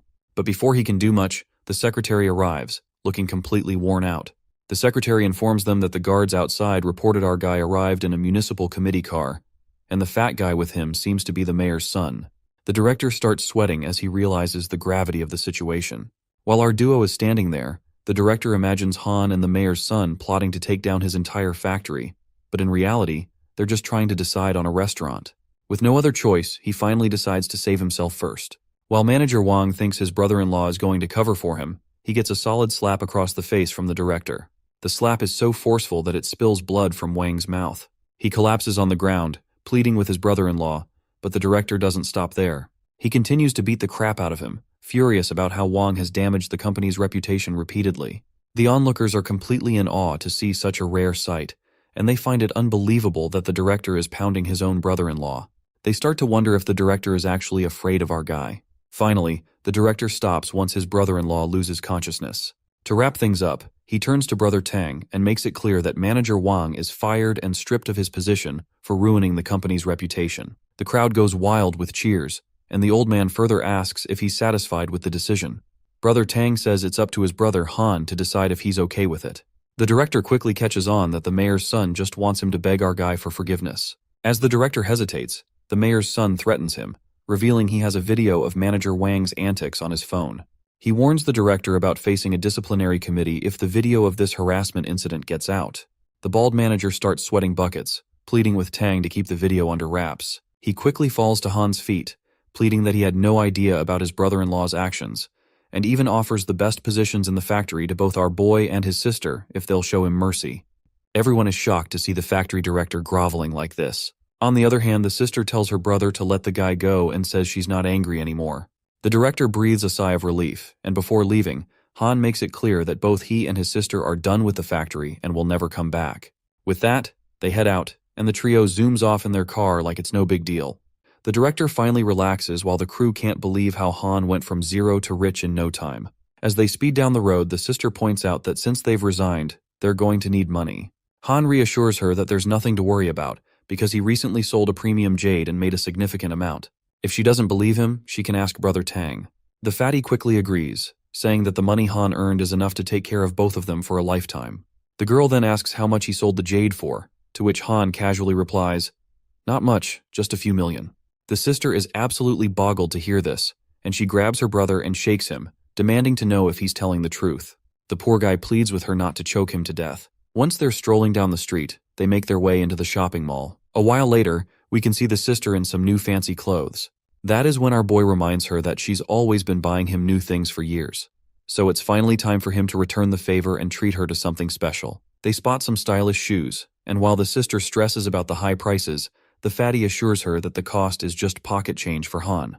Our boy also agrees and encourages his sister to go ahead and splurge. He even pushes her inside one of the shops, and once she's inside, she reluctantly begins to walk around in order to find some clothes. A few moments later, we find her in a new dress, and she asks her brother for his opinion. The boy reminds her that she looks good in anything. At the same time, the fatty starts drooling over the sister, saying she looks really pretty. He even asks our boy what he thinks about having him as a brother-in-law. Han makes it clear that it's his sister's choice, and that he'll be happy with whoever she decides to be with. The fatty then looks at his own protruding belly, then back at her, and finally says he doesn't deserve her because she's so much more beautiful in comparison. But our boy tells him he should have a little confidence in himself. While they're shopping, a cocky voice calls them out. It turns out to be Bai Luofei, the same guy who harassed Yuner in earlier chapters. When our boy spots him, he immediately remembers his name and asks how he dares to show up in front of him. Bai Luofei starts hiding behind his girlfriend like a pussy and says there are police patrolling the mall. He's sure our boy wouldn't want to attract their attention. This annoys our boy because he really doesn't want to get tangled with the law again. He decides to stay rational, but then the fatty chimes in, asking if our boy wants him to make this thug scram. Han reassures his friend, telling him it's all right and that he wants to see what this jerk is up to. Bai Luofei gets even more arrogant, telling Han to step aside, claiming that he's here to check out the shop and directly accuses our boy of trying to hinder the business by not letting the customers inside. Han makes it clear that he's here to buy clothes too. So if Bai Luofei wants to get inside, he'll have to go around him. Bai Luofei starts laughing, mocking him and asking if someone like him could even afford the clothes here. Both he and his girlfriend laugh their heads off, while Brother Tang and Han feel utterly creeped out by this self-absorbed jerk. Right at that moment, Han's sister steps out of the dressing room in a new dress, carrying multiple shopping bags. It's clear she's had a blast shopping. Everyone is captivated by Han's sister's beauty, even Bai Luofei, who can't help but ogle her despite already having a girlfriend. His girlfriend asks him what's so special about her and insists that she herself is much prettier. Bai Luofei reluctantly agrees, but his frustration is palpable. He grits his teeth, thinking that Han's sister will soon be one of his playthings. Han then calls out to the shopkeeper and asks for the bill. The shopkeeper rushes over, announcing that the total is around 300,000 yuan. Bai Luofei remains nonchalant, convinced that Han, whom he sees as a broke guy, won't be able to cover that amount. But as soon as the card is swiped, the payment goes through without a hitch. The trashy couple's jaws drop in disbelief as they see Han actually pay for it. On the other hand, the siblings are having the time of their lives and look more like a couple than ever. Bai Luofei's girlfriend spots a diamond necklace nearby and excitedly points it out, asking him to buy it for her. The guy snaps his fingers and agrees to fulfill her command. Of course, his girlfriend jumps for joy, saying he's the best and that he loves her so much. Bai Luofei just acts all rich and nonchalant, saying that a few clothes are nothing, and he could easily buy her a diamond necklace as well. Well, it looks like Han also appears to be interested in the necklace. The shopkeeper promptly arrives and announces that the diamond necklace costs around 1.5 million yuan. Bai Luofei's jaw drops once he hears the price. And on the other hand, his girlfriend keeps urging him to just pay for it. But the guy isn't thrilled about spending that much money on someone he's only known for one night. He's not sure he wants to spend so much on someone he considers a gold digger. Eventually, he turns her attention towards a particular doll and tells her that it suits her better. When they check out the doll, it starts shouting some nonsensical fairy tale stuff. His girlfriend gets absolutely furious, asking if he thinks of her as a 3-year-old. She makes it clear that she doesn't care about the doll and demands him to buy her that diamond necklace. The shopkeeper then also starts asking her boyfriend to pay the money if they want to take the necklace. That's when the wannabe rich guy loses his temper, and he lashes out at his gold digger girlfriend. He calls her every name under the sun and makes it clear that he won't spend a single penny on someone like her. Han kicks the loudmouthed couple out of the shop and swipes his card again to pay for the diamond necklace. Bai Luofei is left flabbergasted once again, and he is struggling to comprehend how Han could be so rich. Meanwhile, his gold digger girlfriend starts thinking about how to charm Han. On the other hand, our boy then put the necklace around his sister's neck. While she tells him he shouldn't have spent so much money, he points out that the necklace looks great on her, and she deserves it. Bai Luofei gets infuriated by his defeat, and decides to take revenge for this humiliation some other day. For now, he storms out of the store, but just as he's about to leave, he receives a nut-cracking kick right over his nuts by his own girl. His gold digger girlfriend immediately cozies up to Han, telling him to just buy her diamond necklaces, and she will be his for an entire night. That is when the sister bursts into the scene and punches the gold digger so hard that she flies away. There's a fierce glint in her eyes, and Brother Tang is now certain that she's indeed Han's sister, given her incredible strength. Later, back at home, Han reflects on how he learned Kung Fu from Zhao Hengtian. So as a reward, he finally decides it's time to fulfill his promise to help heal Zhao's legs. Han uses his skills, and a shadowy figure appears to give him a tutorial on how to patch up Zhao's legs. After learning the necessary medical techniques, he's relieved and pleased to have acquired the knowledge to treat those injured legs. Meanwhile, his sister quietly watches him as she stands over the door. It is the moment when she recalls her father's dying wish. Apparently, before her father died, he had told her that she was not Han's biological sister, and asked her to take good care of him. Well, that's quite a plot twist, I guess. I'm not sure how this manhwa will turn out, but let's just keep going and see. As she looks at him, she notices how much he's grown up, and feels it's finally time to fulfill the promise she made to her father. The next day, as our boy stretches and wakes up, he reveals to us that after just one night, he's mastered both techniques from the Ghost Valley medical classics. Meanwhile, his sister is getting out of her room, looking completely sleep-deprived and still preoccupied with her thoughts from the night before. Seeing his sister, he quickly wishes her good morning, which startles her completely. She ducks back into her room and slams the door behind her. He has no idea why she's acting like this, and wonders if he's that scary. Deciding to ignore it, he heads off to heal Zhao's legs, while his sister watches him go in silence. When he arrives at Zhao Hengtian's house, they head out to the courtyard. Our boy quickly asks if Zhao is ready, and the wheelchair guy responds with equal enthusiasm. With that, Han prepares 3 needles in his hand, looking like he's the next Wolverine, while the wheelchair guy braces himself for what's coming. Well, it turns out all that dramatic buildup was for nothing because the two of them are just having a barbecue party. Meanwhile, the gambler girl in the background is absolutely furious to see that the guy came here to heal her brother's leg, but is now just eating grilled chicken instead. She gives them both a solid bonk on the head and snatches the barbecue tray from them. With the distractions out of the way, the two idiots finally get back to business. Zhao finally asks our boy if he's ready to cure his legs. Han assures him that he's ready and has already found a way to heal them. The girl lights up with happiness, while her brother is still in shock, wondering if he is being serious. Han confirms it once more, stating that he'll apply the needles thoroughly and nothing should go wrong. Using his supernatural eyes, he notices that Zhao's legs have been left untreated for so long that the blood vessels are blocked. If he's not careful, he might cause more damage, which could lead to permanent disability. A heavy silence falls over them once our boy deploys this bombshell of news to them. The sister then recommends her brother to just look for another solution, mentioning that she heard a foreign expert arrived in Shenzhen yesterday. But Zhao simply says no, explaining that if there were another way, he wouldn't have waited until now. He shares that 3 years ago, he fell victim to an opponent's trap, which left his legs crippled and caused the tragic deaths of his countless brothers who followed him. Now he can only hide away, teetering on the edge of death. The girl begins to cry, asking if they'll ever be able to live a peaceful life.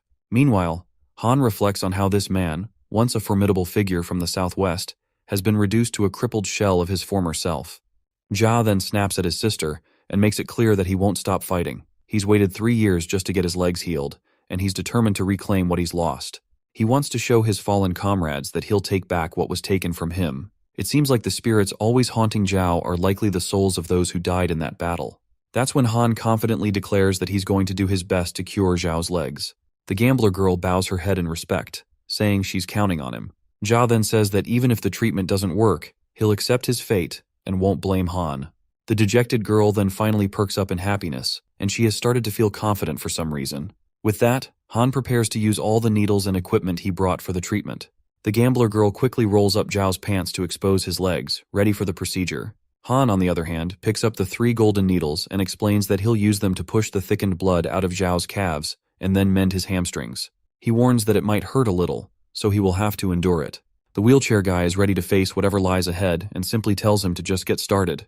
As our boy begins the procedure, an arcane aura starts to radiate around his hands. Once his powers are completely activated, Han quickly thrusts the needles into Zhao's legs, and they begin their work immediately. A little later, Han finishes the procedure, and Zhao lights up with tears of joy as he delivers the great news that he can feel his legs again, even if just a little numb. Han explains that this was just the first step, and now he's going to work on mending Zhao's hamstrings. Well, this time both of the siblings have no doubt about our boy's abilities, and they both give him the green light to start the next procedure. Han thrusts the needles into Zhao's feet again, and a yellow energy shimmers brightly. That is when Zhao notices this insane power overflowing inside our boy, which leaves him awestruck for a moment. Once Han has a complete map of the leg in his head, he precisely delivers a blow to the knee. Both siblings watch in awe as the leg starts to move. With the procedure complete, Han collapses, catching his breath as he's utterly exhausted. Han then tells his friend to try standing up, and miraculously, Zhao is finally able to stand after 3 long, excruciating years. He bursts into happiness, thrilled to be back on his feet. Han then goes as far as to claim that in just 3 days, Zhao will be running like a horse and jumping like a rabbit. Zhao, on the other hand, has no clue how to even express his gratitude to our boy. He says he's got no words to thank Han enough, and the only thing he's got to offer is his life, and he's more than happy to give it up for our boy. Han laughs it off and reminds him it's not that serious. He also reminds him that they had a deal, and now that they're friends, he doesn't need to go overboard. Jay remembers his promise and hands over a secret book of 1,000 arts and a dagger, hoping Han will dig it. Our boy promptly takes the book with a smile and thanks his friend back. A while later, we see Han with his sister, showing her the grand villa he just bought. She's absolutely thrilled to see it but feels a bit embarrassed, knowing she'll have to depend on him for everything from now on. Han reassures her, telling her not to worry and to leave everything to him. He then decides to head out, wanting to meet Baimo and Brother Tang. But just as he's leaving, he accidentally bumps into a girl walking down the street, and they both tumble to the ground from the impact. Wait, this girl looks familiar. Yep, she's the officer lady we met earlier. Han awkwardly waves at the girl and comments that he didn't expect her to live in this area too. He then notices something stuck on his head, and he's been soon slapped by the detective for acting like a pervert. Han tries to argue that she was the one who bumped into him, but the detective isn't having any of it. She quickly swings her leg at him, but Han sidesteps the attack and warns her that if she keeps this up, she might find herself in trouble. The lady simply tells him to bring it on, saying she's not afraid and will fight him to the end. As they're in the middle of their scuffle, 2 cars pull up in front of Han's mansion. It's his friends, whom he was planning to meet. When they enter the mansion, they see Han and the detective battling it out and have no idea what's going on or why they're fighting. Eventually, the girl picks up her bra and panties, and while still fuming, tells Han he should consider himself lucky because she's letting him go this time. Brother Tang points out that the girl is the same grumpy woman from the Yan family and warns that she's a pretty big deal. So big, in fact, that even he wouldn't want to offend her. He is curious to know how our boy ended up messing with her. Han just shrugs and says it's a long story for another day. Once everyone settles into the mansion, his sister brings tea for everyone. The old man, in his usual cheeky style, teases his granddaughter about how she's more than ready to marry our boy. Feeling a bit awkward, Han quickly clarifies that there's nothing going on between them, and offers to have Baimo and Brother Tang back him up on that. Both Baimo and Brother Tang stay quiet on the topic, and they quickly shift the conversation to how beautifully the house is decorated. The old man decides to drop the teasing and pulls out a jade, saying he came for 2 reasons. First, to congratulate our boy on his new home, and to give him the jade as a housewarming gift. Han graciously accepts the gift, and Baimo then asks the old man about the other reason for his visit. That's when the old man reveals he wants Han to become his disciple and asks if he's willing. Everyone is shocked to hear that this old coot is actually offering discipleship to Han. Honestly, I'm not surprised and kind of want to laugh. Remember back in an earlier chapter when the old man couldn't even tell if a vase was real or fake, but Han proved it just by brushing off the dirt? Seems like the old man should be the one asking to be Han's disciple. The girl asks if the old man is serious and he confirms it. He explains that Han's ability to appraise the best jades shows he has talent, and since the old man wants a successor, Han is the perfect choice. Besides, if he marries Yun'er, their relationship will become even more solid. The girl is once again embarrassed by the old man's bluntness. Our boy then starts thinking regarding the offer and realizes that even though he has supernatural eyes, they still can't provide the knowledge and experience this old coot has. Since there is nothing to lose, he decides to accept the offer. So, he quickly bows down and asks the old man to accept him as his disciple. But the old man stops him, saying he doesn't need to bow like that, and that he can't become his disciple just yet. He still needs to pass a test. Han is confused, wondering what in the hell he is talking about. The old man explains that there will be a jade gambling festival in Yunnan province on the 15th of next month. He tells him to go with Yun'er and build his reputation there. Han quickly stands up and respectfully tells the old man to wait, promising that he won't disappoint with the results. Just then, Zhao and his gambler sister burst into the mansion, and the first thing they do is tease Han about getting quite rich. Han points out Zhao's progress, noting that he's already started walking again. The guy then humbly pays his gratitude to our boy, saying it's all thanks to him. He then presents our boy with a box, explaining that it's not a housewarming gift but a special token of appreciation. When they open the box, they find a dagger inside. Apparently, it's not an ordinary dagger. It's known as the dragon scale dagger.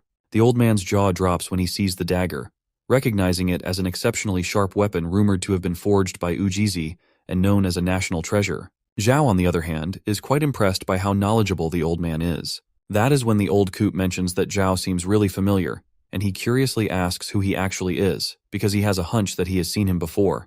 Well, the realization finally hits the old man like a thunderbolt out of the blue when he remembers that this guy is actually Southwest King, who had disappeared for 3 years. The others in the room are also shocked to hear this, as they've also heard so much about him. Zhao himself just brushes off the flattery, saying it's just a nickname and nothing worth mentioning. Yun'er then explains that she's heard rumors about Zhao being trapped by an opponent's dirty scheme and becoming disabled.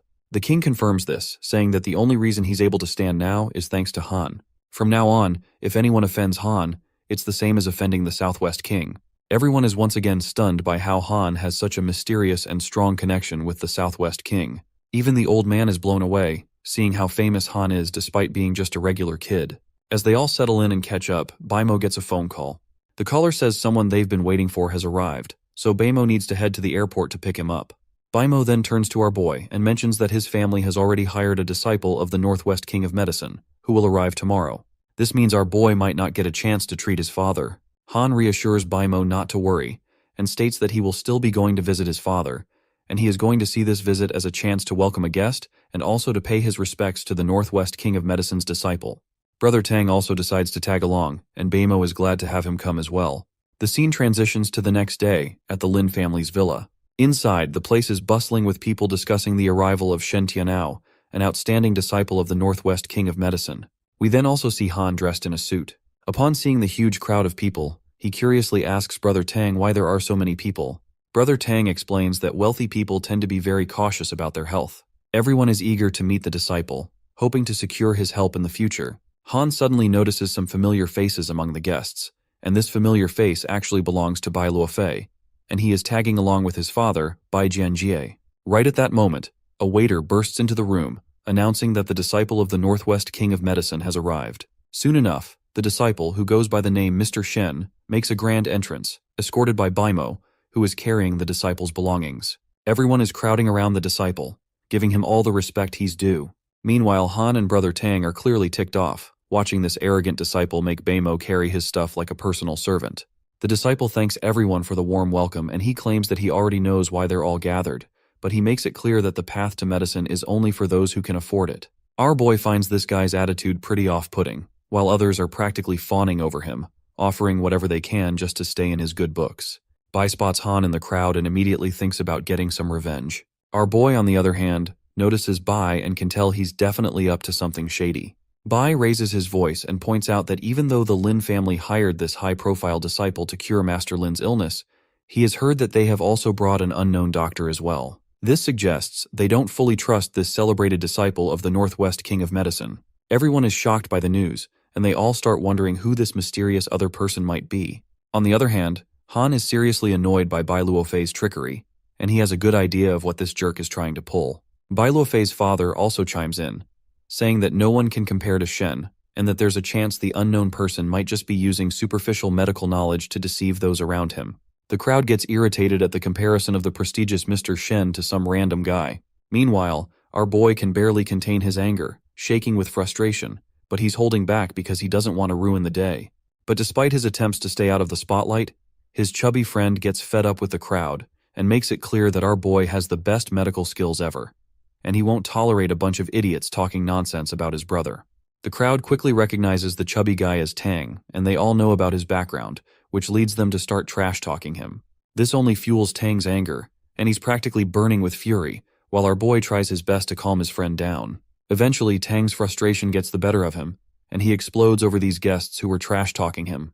Mr. Bai then turns to Baimo, asking for his opinion on the matter, and suggests that they should just kick Tang and his so-called medical expert friend out.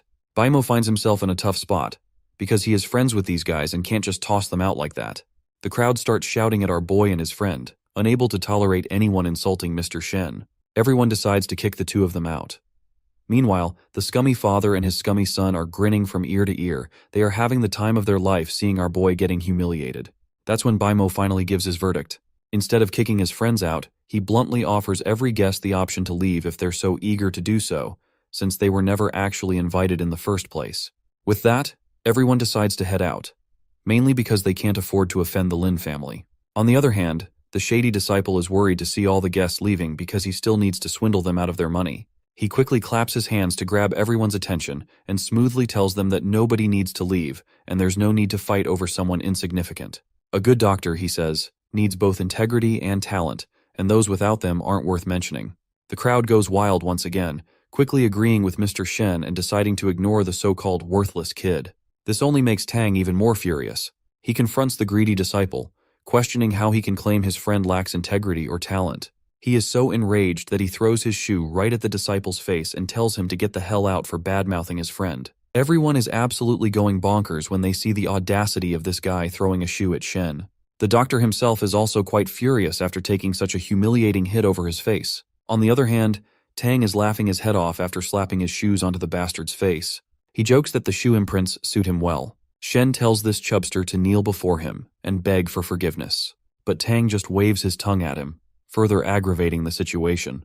The greedy guy then tries to threaten Baimo, saying that if this isn't resolved today, he'll leave immediately, and Kim family can gladly take their master to some other doctor.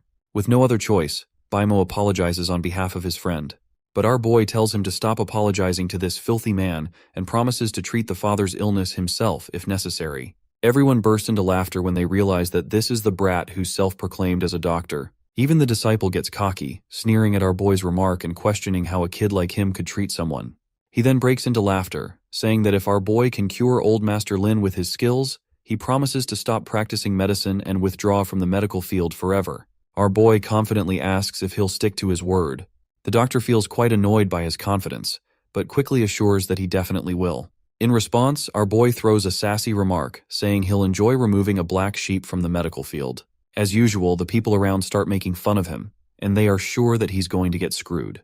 Bai Luofei also does not waste this opportunity to belittle our boy, and tells him to get ready to eat shit once he faces his miserable defeat. That's when Tang gives this bastard a deadly glare, and this single intense look is enough to scare Bai, who quickly hides behind his father like a coward. Meanwhile, Shen accepts our boy's challenge, telling him that if he loses, he'll have to crawl on his hands and knees in front of everyone. Baimo turns to our boy, asking if he's sure about this. He warns that losing could mean facing humiliation, but my guy is already resolute in his stance, and assures his friend that there's no illness he cannot cure. After seeing such confidence, Baimo finally decides to put a little faith in his friend. It seems like even Baimo had always hated Dr. Shen, and he already wants to take his revenge on this guy for making him carry his stuff like a loyal servant. On top of that, Shen is demanding 10% of his family's shares as payment for his services. His chubster friend then tries to calm him down, because he's sure Han will teach this guy the lesson he deserves. He then turns to the wannabe doctor and warns him that he's about to witness some serious skills, so he better be prepared to get screwed. With that, they finally decide to start the challenge. Baimo tells everyone to head inside because he wants everyone to witness what's about to go down. Everyone follows Shen toward their next stop, eagerly waiting to see how he's going to blow everyone away with his so-called godly skills. Tang gets annoyed hearing them badmouth Han again, but our boy tells him to relax because they'll find out soon enough who's really in charge here. Everyone finally enters Master Lin's room, and they immediately start losing their minds when they see how horrendous Master Lin looks in his current state. One guy in the crowd reveals that Master Lin has been like this for quite a while. Every night at midnight, he screams and shouts as if he's seen a ghost, and nobody has been able to figure out what's eating away at his soul. Even the most skilled doctors couldn't determine what's wrong. That is when our boy uses his supernatural eyes and takes a good look at the old man's insides and realizes there's nothing particularly wrong with Master Lin's physical body. But finally, he uncovers the real cause of illness when he notices a terrifying spirit haunting him. The sight of these ghosts freaks him out so much that he falls to the ground, shouting about seeing a ghost. The guests immediately start laughing at him for getting scared of his own patient. To them, it's hilarious that this is the first doctor they've seen who's terrified of the very person he's supposed to heal. Not surprisingly, Bai doesn't waste the chance to slander our boy. He sneers and asks if he really thinks he can still compete with such a prestigious doctor. Shen then also enters the chat and throws jabs of his own, saying how young people nowadays think they know everything when all they've got is superficial knowledge. He reminds our boy that there's always someone better out there, and he's yet to learn that lesson. On the other hand, Han's friends help him get back on his feet. While Fatty asks why he is so scared, Baimo reminds him that his father does not look that scary at all. Our boy takes another look at the patient and notices that the spirit has disappeared again. He starts piecing things together, remembering that yin is tied to the left eye and yang to the right. The yang eye sees through matter, while the yin eye perceives the invisible and the nether. With that in mind, he decides to try using his yin eye and quickly spots the evil spirit haunting the big boss. That's when Bai shoves our boy aside, telling him to get lost if he can't figure out the illness and to stop getting in the way. While this shit-ass is showing utter disrespect toward our boy, he treats Dr. Shen as though he's some sort of god descended from the heavens. Fatty is absolutely about to blow his top, having had enough of Bai's arrogance and itching to beat the crap out of him. Our boy quickly tells Fatty to stay calm, assuring him that he's the only one who can cure old Master Lin's illness. Baimo's face lights up with happiness, and he asks if this is really true. Our boy quickly confirms, saying he'll get ready and begin treatment shortly. Han then closes his eyes and conjures up a spirit of his own. Meanwhile, Bai anxiously keeps glancing at our boy while asking the doctor if he's found the cause of the illness. The doctor maintains his fake confidence and outwardly says he has found the cause. However, inwardly, he's losing his mind, frustrated because he can't see any symptoms of illness at all. That's when our boy steps in and asks the doctor if he has found the cause of Master Lin's illness. This wannabe doctor starts lying through his teeth, claiming that Master Lin's body is simply too weak, constantly under stress, and has deteriorated over time to this state. Baimo calls this a load of bullcrap, pointing out that if it were that simple, they would have already cured it. Our boy agrees, adding that it definitely isn't as straightforward as Dr. Shen is making it seem. Han loudly states that what Shen said is absolute rubbish because Master Lin's condition is not just a matter of weakness. The doctor tries to defend himself, countering by asking Han why Master Lin's body has turned out this way. Looks like even Baimo is dying to know what exactly is wrong, and why Father's condition has become so severe. Han tells them to be patient, stating that he will treat Master Lin first before explaining anything further. With that much cleared up, Han starts walking toward the Master Lin's bed.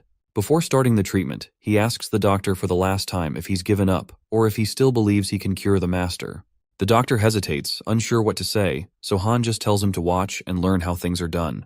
He places his hand over the Master's head, commands the souls to die, and with a flash of his powers, he strikes the spirit, ordering it to just get screwed. And just like that, the spirit is finally out of the way. His friends are left with their jaws dropped, quickly asking if he's done with the procedure. Han confirms he is, while his chubby friend complains that he wanted to record everything, but it all ended before it even started. That's when the greedy doctor takes his chance and starts mocking Han for his so-called pathetic attempt. He sneers, saying that since Master Lin is still on the bed unconscious, how can Han claim to have cured him? The others also join the scene to make sure to don't lose the chance to mock our hero, laughing and calling him all sorts of names, making him out to be scum. But their laughter dies abruptly when they see the old master start to speak. His son quickly rushes to his father. Tears stream down his face as he hugs his father and asks how he's feeling. The old man asks if the thing that had been haunting him is finally gone. The son looks around confusingly and asks what he's talking about. That's when Han steps in and reassures the old man, saying not to worry because the ghost has been dealt with, and nothing will bother him anymore. The old man's face lights up with a smile. He grabs Han's hands and says he's a true genius and that he owes Han his life. Once everyone gets a reality check, they realize Han is the real deal. Compared to our boy, the Northwest King of Medicine's outstanding disciple seems like a joke. The crowd quickly turns their anger towards Scumbag Bai, who was the one who suggested kicking Han out. They start beating the crap out of him while he groans and cries for his father's help. But while Scumbag Bai can be called bad, his father is even worse. The old man quickly decides to make a run for it, hoping nobody will notice. Just as he sneaks away, his scummy son shouts out that his father is running away and was also behind the plan to kick Han out. The crowd stops attacking Bai and focuses their fury on his father, who now knows he's in deep trouble. They eventually end up chasing down that scummy father, while his son is left on the ground, pathetically crying after getting stomped by the furious mob. Han couldn't help but crack a smile, thinking this is exactly what that scumbag deserved for plotting against him. Meanwhile, the pathetic disciple is in utter disbelief, refusing to accept what just happened. He keeps insisting he didn't even know the cause of the illness, so how could Han possibly cure it? Since this disciple is really itching to know the cause of the illness, Han finally decides to show this curious cat everything. As he gets close, Han unleashes his powers and reveals glimpses of the ghost he's been hiding. The wannabe doctor freaks out and bolts for his life like a frightened dog. Meanwhile, Han's friends curiously ask what exactly he did that made the greedy doctor wet his pants. The son then turns to his father and asks him about what exactly was the reason behind his illness. The old man finally decides to spill the beans but requests all of the guests to leave first. Everyone quickly exits the room, and once they're alone, the old man brings up the family secret, which includes that their ancestors built their fortune through tomb raiding.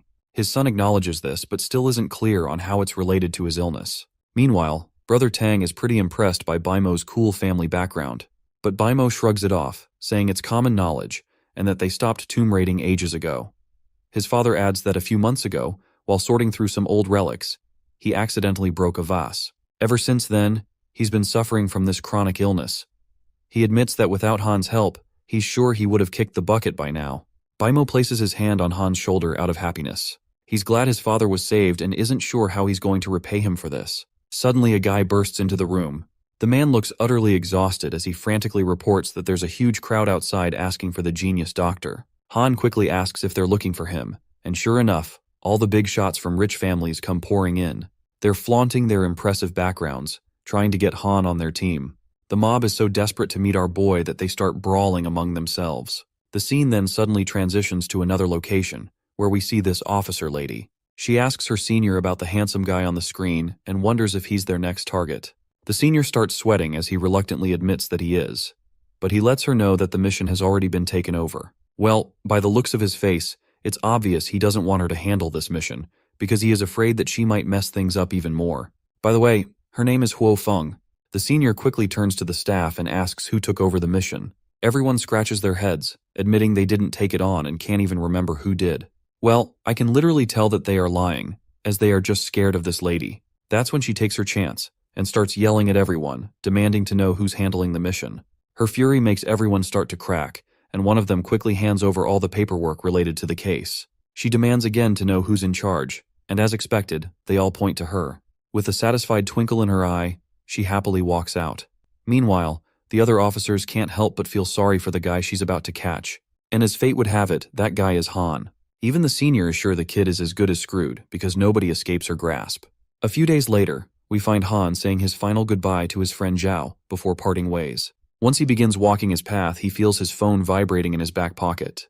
He checks it and sees that his sister is calling. He picks up the call while expecting to hear her sister's pleasant greetings, but he finds himself shocked when a creepy guy answers instead. The man greets Han with a sinister tone, calling him a genius. It doesn't take Han long to realize something shady is going down, and he immediately shouts at the guy. The man laughs and reminds our boy how he managed to escape last time, but this time, he's not letting him get away. Before ending the call, he threatens our boy that he only has 1 hour to come to an abandoned building in the southern suburbs alone, or his beautiful sister will be in trouble with an entire gang. Han's blood boils at the threat, and he's determined to tear this guy apart and feed him to the dogs if anything happens to his sister. The scene cuts to the abandoned building, where Han's sister is tied up to a chair, demanding that someone let her go. The creepy guy tells her not to worry, as her brother will be here soon, and then she'll be able to reunite with him. Han arrives at the abandoned place and starts calling out for his sister. When she hears him, she quickly responds, letting him know she's there. Finally, Han comes face to face with the creep. He quickly demands that this jerk leave his sister out of it and let her go. The guy, with his outdated hairstyle, threatens that if our boy so much as moves, he'll blow his sister to smithereens. Han gets furious and asks this creep why he had to drag his sister into this mess. The disgusting guy licks his lips and says he'll let her go, but first, he wants to play a game with Han. Our boy promises to play along, but only if the creepy guy leaves his sister alone. The creep just laughs and tells Han to run, but my guy stands firm, not moving an inch as long as his sister is in danger. He also grips a dagger in his hands he got as a gift from his friend Zhao, ready for action. But before anything significant happens, that same woman, Huo Feng, interrupts the tense scene, asking if she should prepare some popcorn and soda for the show. The creepy guy quickly points his gun at her, warning that she shouldn't be there, and if she doesn't leave, he'll put a hole in her chest. Huo Feng gets annoyed by this hollow threat and quickly leaps from her perch. As she descends, the guy starts firing, but none of the bullets hit or let alone gaze at her. Once she is done with her badass landing, she throws a sassy line at him, telling him that he has a major skill issue. Both Han and the creepy guy are completely stunned, trying to wrap their heads around how this woman could dodge such high-speed bullets like that. The creep just gets even more desperate, throws his gun away and threatens to detonate the bomb, saying everyone will blow up into smithereens if she doesn't stop. The woman remains unfazed by his threats and prepares to take action. But before she can do anything, Han throws the enchanted dagger at the creep. The energy-infused dagger slices through the air, blowing the creep's hand off and causing the bomb remote to fall to the ground. After losing the fingers of his left hand, all this bastard could do is groan in pain like a dog. The lady gives our boy props for his impressive dagger skills. She then also leaps into the air to make sure to show her impressive skills as well, and delivers a high-heeled kick under the creep's chin. His jaw literally cracks and he's sent flying. Once the creep is down for the count, the woman casually brushes her hands off. Han rushes over to his sister, who's still tied up. He asks if she's okay, and she reassures him that she is, and further tells him to thank the lady for her help. Han turns to the woman to express his gratitude, but she looks annoyed as she checks the creep's clothes and finds nothing valuable to take. Han is completely confused about what's up with this lady. At that moment, she stands up and mentions that she hasn't found a place to stay, so she asks if he would let her crash into his place. Han is more confused than ever, and before he can say much, she taps him on the shoulder and declares that she's decided to stay at his place. Han quickly gets agitated to see this shady woman forcefully trying to break into his house even though he did not even give her any permission. His sister then tries to calm him down, telling him to chill out. It's not a big deal to let the woman stay over for a few nights, especially since she saved her life. Huo Feng then reminds the both of them that it's getting dark, so they better lead the way to the house.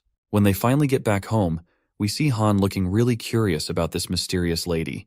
And what's even weirder is how suspiciously skilled she is. He then sneaks out of his bedroom window with some smooth ninja moves and quietly makes his way down to the balcony of the first floor. He's hoping to get a peek at her, but when he looks inside, she's nowhere to be seen. She's apparently in the bathroom, enjoying a bubbly bath. While she's taking her bath, she notices that this dumb head has already come to snoop around. She raises her leg, giving him a good look at her butterfly, making sure he gets an eyeful. After giving him a clear view, she simply walks around her bedroom, pretending not to have noticed him hanging around the window. On the other hand, our pervy idiot is bleeding from his nose after catching a glimpse of her thing between her legs. Just as he's about to leave, the girl intentionally mentions something about her mission being way too easy. Of course, this piques his curiosity, and he starts wondering if his hunch about her might actually be true. But before he can think any further, she gives him the jump scare of his life, and he falls off the balcony, landing right on his butt. She asks if he's okay, to which he awkwardly responds that he's fine, claiming he was just practicing. He then points at her and asks who she really is. The lady, sure that he's an idiot, decides to have a little fun with him first. She quickly kicks him and declares she's here to kill him. He staggers back due to the impact and asks why she's picking a fight with him, saying he doesn't remember crossing paths with her before. The girl just acts nonchalant and casually mentions that she fell for his beautiful sister, and if she kills him, she'll have her forever. The guy's mind is blown away to hear this ridiculousness. He's just gutted by the fact that she's into women, not boys. Not surprisingly, the girl gets pissed at his reaction and storms at him, demanding to know what's wrong with liking women. But my guy quickly ducks her attack with ease and then uses his yin-yang eye to see through her every move. He dodges her kicks and punches with such smoothness, you'd think he was dancing. The lady's jaw drops at how he's reading her like an open book. In the next moment, my guy balls up his fist and starts throwing punches with a speed that's almost otherworldly. The woman's totally flabbergasted, struggling to comprehend how this kid is so ridiculously strong. Meanwhile, Han's ready for more, shouting that he won't let this filthy woman take his sister away. The lady is quite bewildered that this guy actually believed her made-up story. As if on cue, his sister also calls out from behind, asking what the hell he's doing up there. He turns around to see her and she tells him to get off the balcony because it's dangerous. He tries to explain about the lady who was attacking him, but when he looks around, she's already vanished without a trace. That woman then opens her balcony window and asks what he's doing outside the young lady's room, and she even pretends to be humiliated and harassed by our boy. But the guy quickly tells his sister that he wasn't peeping on her. However, his explanations fall on deaf ears as his sister gets absolutely annoyed. She makes it abundantly clear that if he doesn't get down right now, he's as good as dead. He tries to explain himself to his sister, but things go south quickly. She ends up giving him a slap so hard that he tumbles off the balcony. It's almost comical how she manages to slap him while standing on the ground and him being up high. The poor guy is left crying, trying to explain that it's all one big misunderstanding. But the girl just drags him down with her and tells him to shut up and go back to sleep. Meanwhile, the girl smirks, clearly enjoying the whole scene. The next morning, as he trudges down the stairs after a restless night, he grumbles about how his sister lectured him all night, and he didn't get any sleep. He blames that annoying woman for it all. When he reaches the living room, he sees his fatty friend, and Yunair is also there as well. Fatty gives him a friendly pat on the shoulder, commenting on how, in just a short time, he's already brought another pretty lady home. Han responds that it's a long story, and right now he's more curious about why Yunair looks so angry. The reason for her anger becomes clear when the redhead woman calls Han darling, and asks why he woke up so late, wondering if he's tired from last night's fun. Of course, Han's jaw drops as he wonders what the heck is going on. Yunair angrily stomps towards him, slams some plane tickets over his face, and tells him to just go to Southern Yunnan by himself. With those final words, she storms out. Fatty then reminds him that Yunair came here to give him the plane tickets, and remind him about going to Southern Yunnan. She got angry as soon as she saw the redhead woman. Finally realizing why Yunair is so upset, Han starts running after her. Meanwhile, Fatty also decides to tag along with the both of them. Before she leaves, Han finally catches up to Yunair and tells her to wait for him. He tries to convince her, explaining that there's nothing going on between him and that woman. He's only letting her stay temporarily because she saved his sister. Finally, the grumpy girl responds and asks how he's going to prove that he's not lying through his teeth. Han raises his index finger and swears on everything he said, claiming he's not lying, otherwise he'll be stoned to death. Yunair finally chills out and says she'll trust him. But just then, the sneaky woman calls him out with the title of Han Babe, all sweet and lovey-dovey. She tells him to come back because she has already started to miss him, and reminds him of the promise he made to give her a massage. Han is sure he's screwed, especially with Yunair ready to lay into him, so he frustratingly yells at the woman, asking her since when he promised to give her a massage. The girl reminds him that it was just yesterday when he was hanging outside her window, begging for a chance to give her a massage. This just makes this idiot even more frustrated.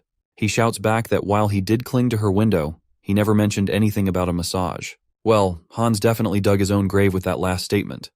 Yunair, standing behind him, finally snaps in frustration. She starts calling him a pervert and asks what the heck he was doing outside her window in the middle of the night.